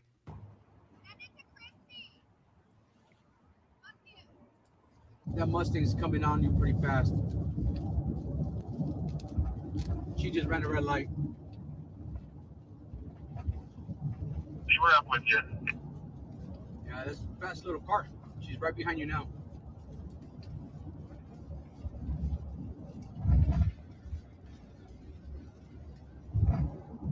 All right, just slow down. Let me do this. Yeah, come down here. Come down here. Fine road. Okay. Turn on the lights. Turn on the lights. Turn on the lights. Turn on the lights. Turn on the lights. Turn on the lights. Turn on the lights. Hey, wait.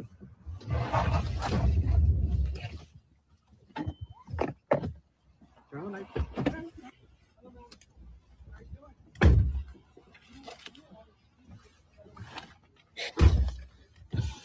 You're impeding with the federal investigation. We have your own camera. We actually have news reporters with us in the vehicle. Your case will be referred over to Homeland Security investigation for prosecution. You will be arrested. This is your last and final warning. Hold on a second, guys. Give me your license, please. I will once again tell you, you have cases in danger.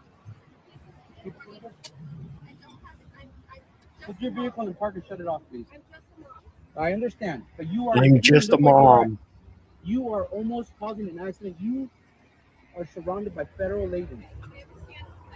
Okay, I am the deputy field office director here, ma'am. We're here at the Mustang. Stand by. We're running the name. We're going to refer this case over for enforcement action. You got it? I'm just a mom, please. Kylie? Yes, please. You are just, you turn around and get out of here. I'm getting out of here. I'm getting out. Here you go. Slow down. Yes, Hey, yes. hey, I'm getting out. guys, I got it.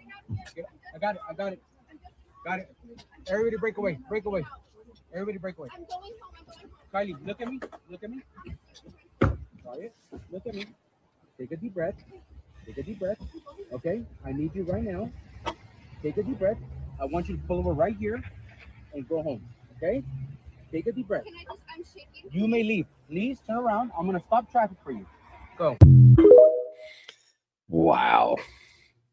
All right, next one up. College student breaks down in tears after realizing the U.S. taxpayers won't cover her education.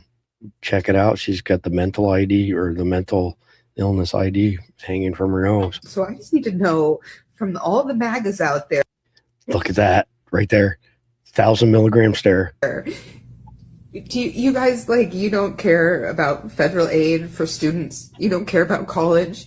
Like, you really don't care if the kids can apply to go to college? Like, if student aid is being taken, if the Department of Education is being shut down, then what happens to FAFSA? Like, what happens to the website for all of the students to go and apply for student aid? You guys really don't care about that? Like, you really, like, don't give a shit about that? Because we have kids graduating in, like, 3 months. They are applying for college right now.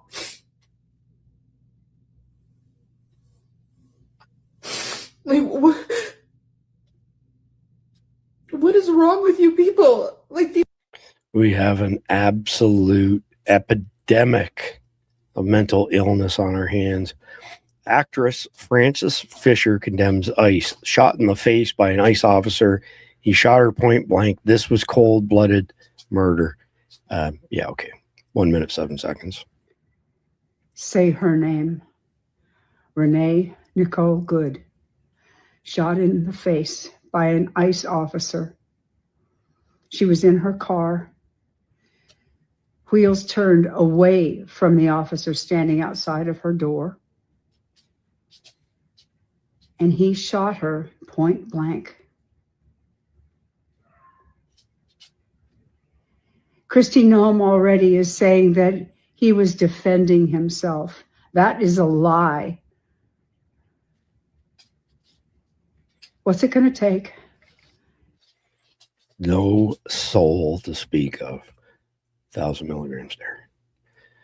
You're a pretty girl that talks to the fucking camera. Shut your mouth. You were just justifying. No, I wasn't. I was talking about a video I've seen several angles of, and there are two different conflicting stories. So you're a pretty girl that talks to the fucking camera. Exactly. Shut your mouth about anything else. You have no right to be here, really. Spreading propaganda is all you're doing. You don't get to God, if I was your mother, I'd be so ashamed. Good idea. Good idea. Have a great day. Thank you. And may Jesus warm your soul.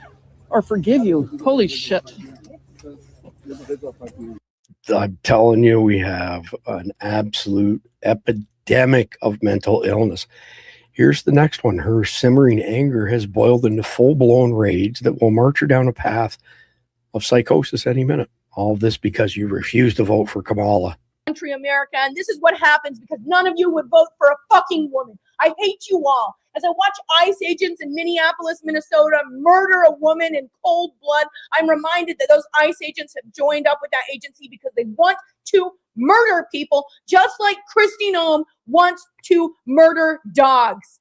When you put murderous people in charge, then people die, and no one is going to be left untouched by this. The United States has fallen to violence. The entire Trump administration is drenched in nothing but bloodlust and violence. We are violent. We are monsters. We are destroying the planet, and we are doing it at the hands of violence because you have normalized guns, because you have normalized violence, because you have normalized the most despicable things. And these people can't even get a woman to look at their disco stick because of how fucking disgusting they are, but they are given a permit to kill us by the United States government.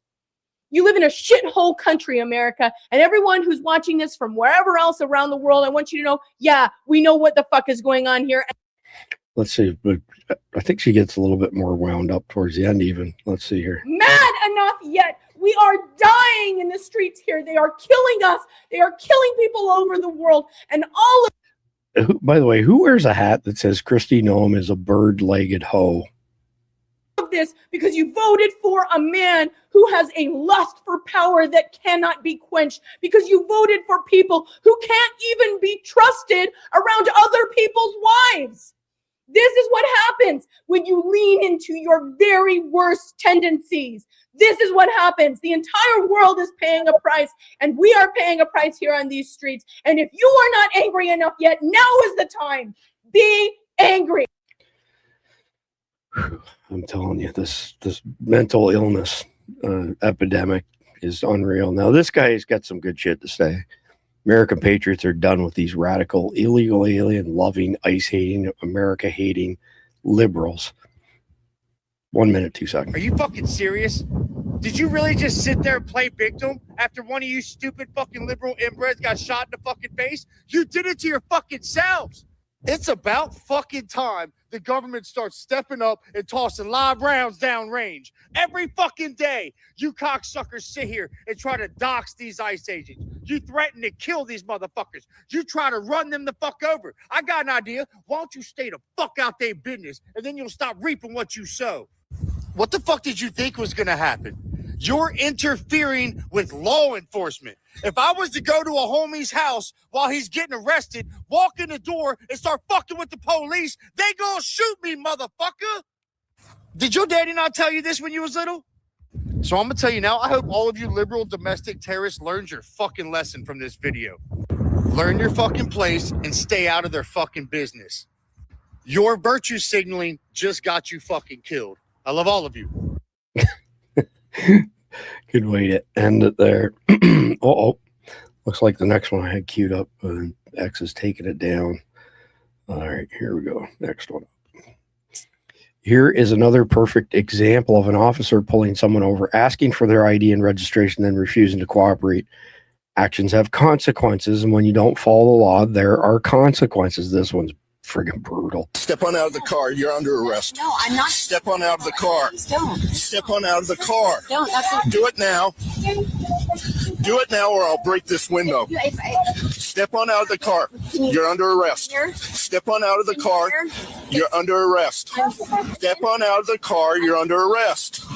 You don't want to. Ma'am, I've provided you multiple requests for your license, registration, and insurance. Okay, step on out of the car. Do it now. She does. I do not have to. I will break this window. I have to show that. Wow, you're kidding. Step on out of the car. Charged with treason if you break my window. Step on out of the car. This is Did y'all catch that? You'll be charged with treason if you break my window. so illegal. I would not do that. You can contest that in court, ma'am. You're under arrest for obstruction at this point. Court. It won't make it to court. Yes, it is. It won't make it to court. You guys, I assure you, you don't want to do this. I'm with the federal coastal courts, okay? I am serving the judicial notice and global constitution to the world, and this is not correct. This is not what You're being recorded, ma'am. Everything's being recorded. All your statements are being recorded. Or we're going to pull you out of the car by force. He just said he's going to pull me out of the car. A living woman, and this is treason, sir. Nope. It's a traffic stop. What in the fuck does that mean? Tell them you're a living woman. Huh? Under revised code of Washington, Title 46. Are you going to step out of the vehicle or are you going to be taken out by force? I haven't done anything. You are under arrest for failure to provide ID. Are you going to step out? Well, the speeding is... Are you going to step out? You can give me a warning? Sir, can you please don't? Please don't. Okay. Step out of the car. Do it now. Are you going to step out of the car? Step out of the car. Do it now. Step out. You're going to... Oh my God! Oh my fucking God! Oh my God! No! Okay! Oh my God! Oh my God! Stop it! Stop it! No! Wow. Unbelievable. Oh my God. You want to talk unbelievable? That girl in that last video has more testosterone in her than this soy boy does. This is brutal. I can't imagine being a man and behaving like this. Emotional? We're being attacked by our own people, by our own federal government, by masked men without ID that are taking people away for God knows why. They're not pedophiles. They're not rapists. They're not criminals. They're taking people from schools. They're taking high school kids. Why is this so hard for you to talk about? Sometimes this is a little tough. Because I'm an American and I'm ashamed. I'm ashamed of what's going on.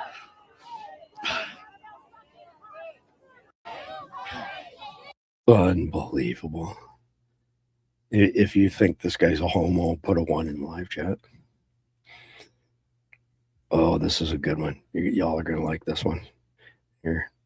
This guy's telling people blow the heads off of President Trump and all Republicans. Start blowing their fucking heads off.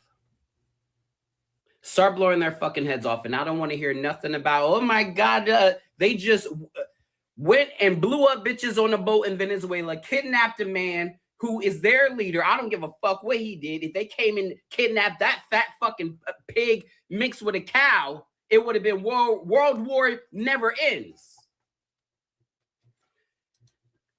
Republicans voted no against having oversight on investigating this murder that we just fucking all watched with our own eyes. Donald Duck, the fucking hog, sat up here talking about protect these bitches who just murdered her. Jasmine Crockett is on the floor crying to these people, and she quoted something. She said the word fuck. It was completely silent, and then one of them crackers on that other side, that fucking demonic crackers.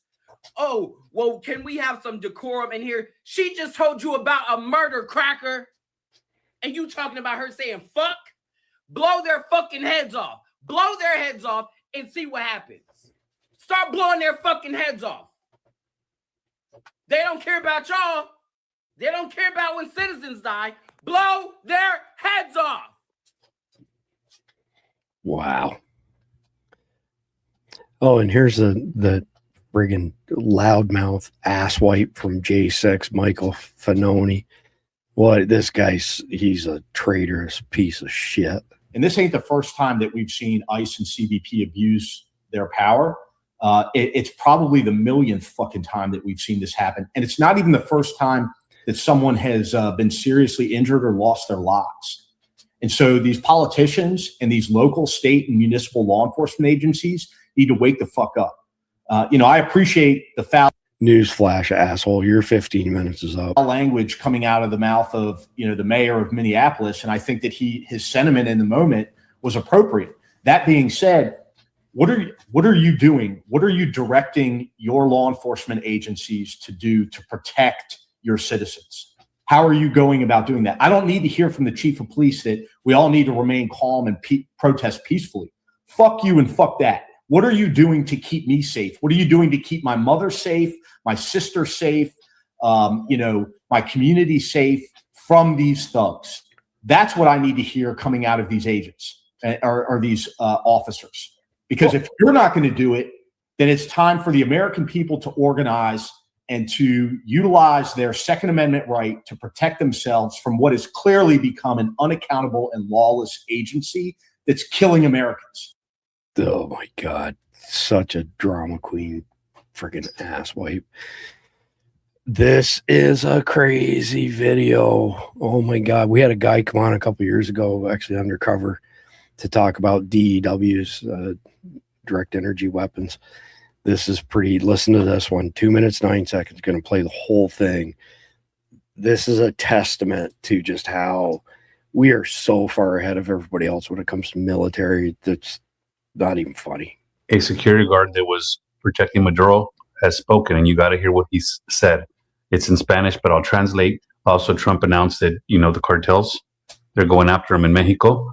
The whole vibe of Latin America has changed because of what happened in Venezuela. And now that we're getting firsthand accounts from people that were there, the soldier says they didn't hear him coming.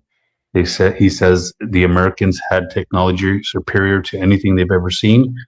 Everything that they were using for radar, for anything, was completely taken offline. They had drones, and the drones were taking out bases and taking out things faster. They didn't have no technology. They've never had to fight against drones. He also talks about that there was only 8 helicopters. There was only 20 men that were sent in.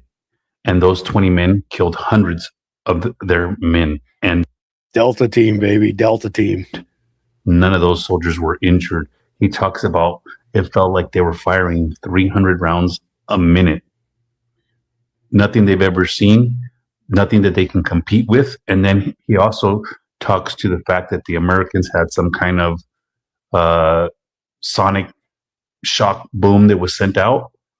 And everybody immediately started bleeding profusely out of their nose. They couldn't even gather themselves because whatever was sent at them made them fall to their knees and vomit blood out of their mouth and out of their noses.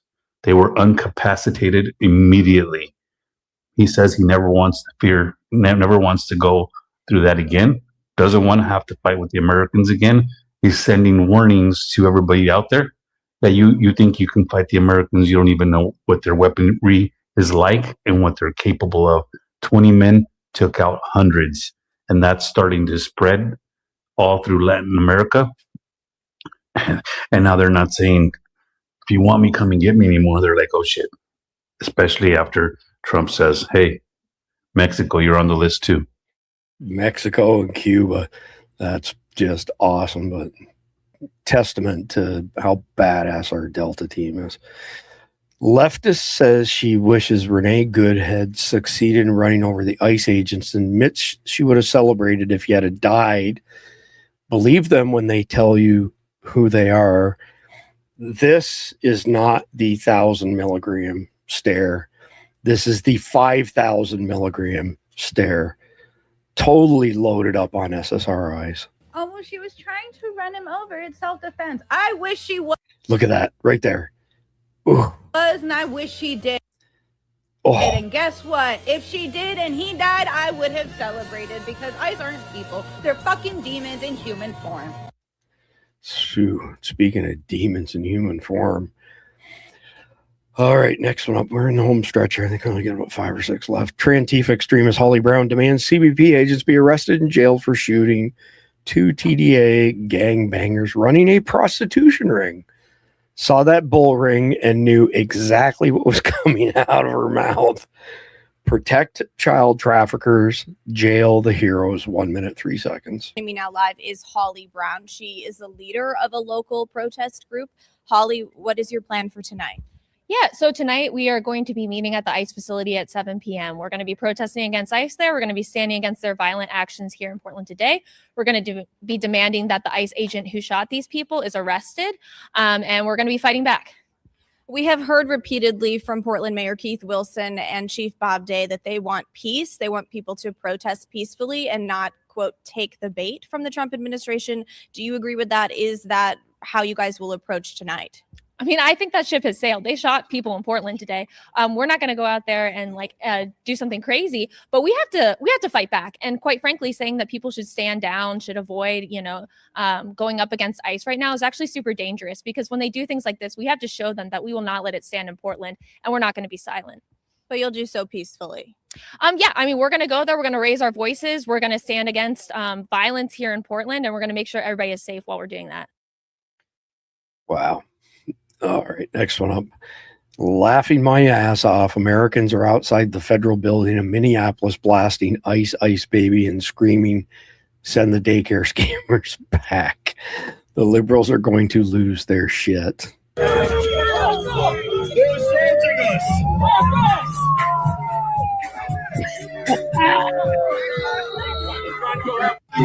President Trump, send the National Guard, President Trump.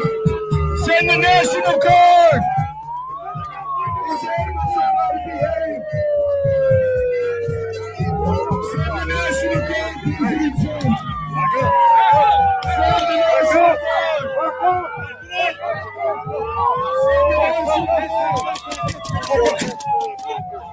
What the fuck is wrong with you? Send the National Guard! Do whatever they want! Fucking cowards! Take it over! You fucking cowards! Take it over!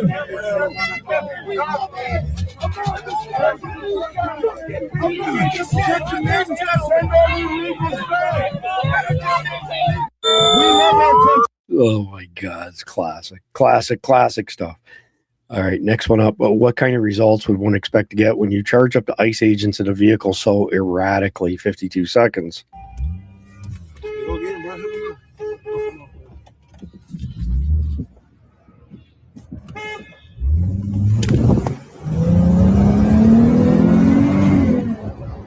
Watch out. Cancel. Fuck you! Shoot! Chill, bro. Shoot! Nah, You fucking pig! Shoot! Right now! Chill, bro. Shoot!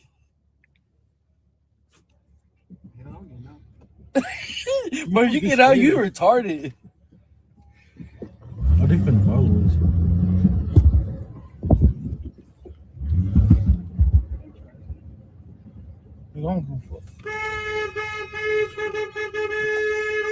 I think these guys should be careful what they wish for. This is how you get shot in the face. Anti-ICE activists are setting ICE vehicles on fire now.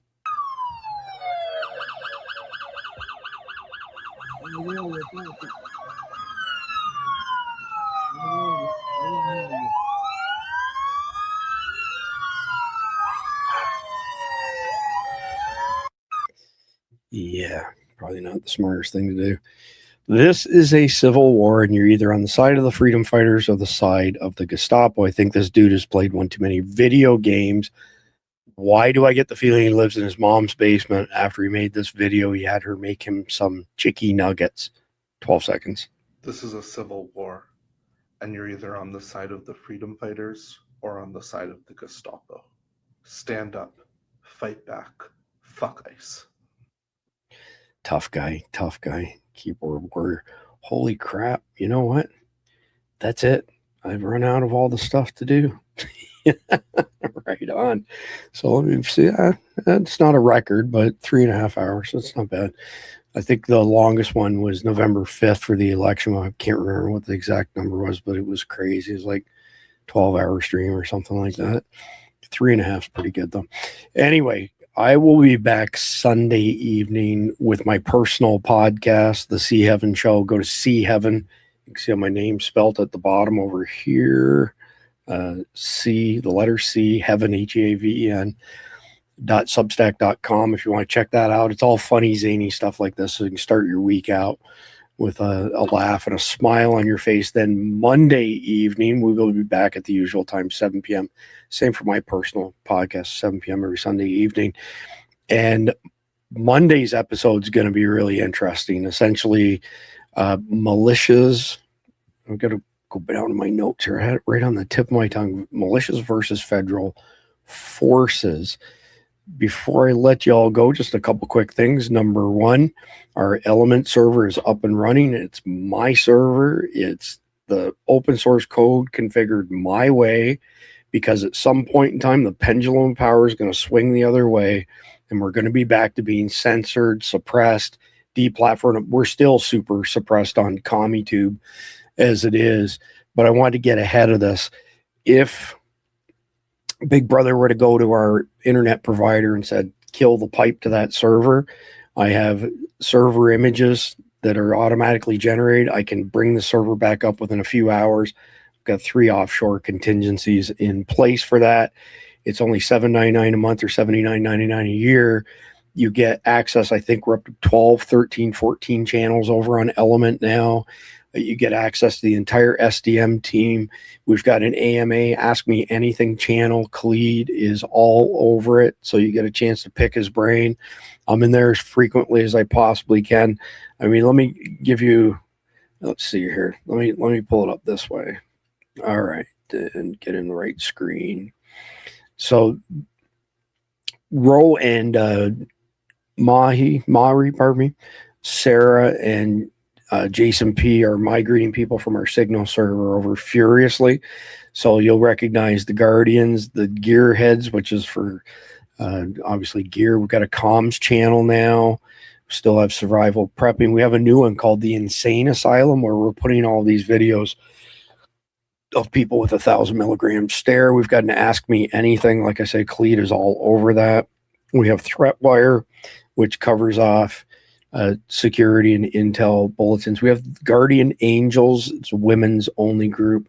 Sarah and Numachan look after that one. We have Crusaders, which is a news-based channel. We have the library now, which is where all of our PDFs that we create for y'all go in there. It's read-only, so you don't have to sort through a whole bunch of crap to get to it. And, of course, we have our Survival Dispatch emergency notification system in there. And when you get the invite from Ro or Jason to come in, they put you here into this lobby, as SDNet lobby, and they will hold your hand and get you. Look at the work these guys have been doing. This is insane. Like, this is all today. This is them going above and beyond, helping. See where that green dot is, takes it to the beginning of one today. So look at that. This is all today for them, as far as helping fellow Guardians get on the server. So survivaldispatch.news to get signed up, $7.99 a month or $79.99 a year. Get 2 months for free. And like I said, I will be back Sunday evening, 7 p.m. with my podcast. The group will be back on Monday. I think that covers it for tonight. So God bless America. God bless our law enforcement. God bless our troops. Enjoy the closing video. Try to facilitate a transition that ensures our president-elect is successful. Director of National Intelligence Tulsi Gabbard has unveiled shocking new evidence that former President Barack Obama and top aides in the Obama administration conspired to subvert President Trump's 2016 election victory and undermine the democratic will of the American people.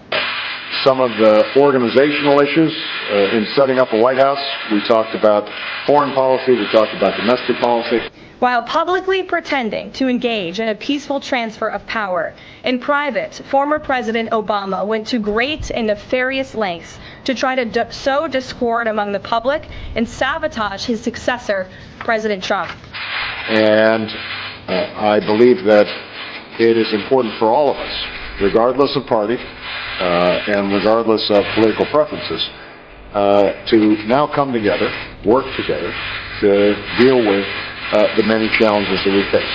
And in the meantime, Michelle has had a chance to greet the incoming First Lady, and we had an excellent conversation with her as well.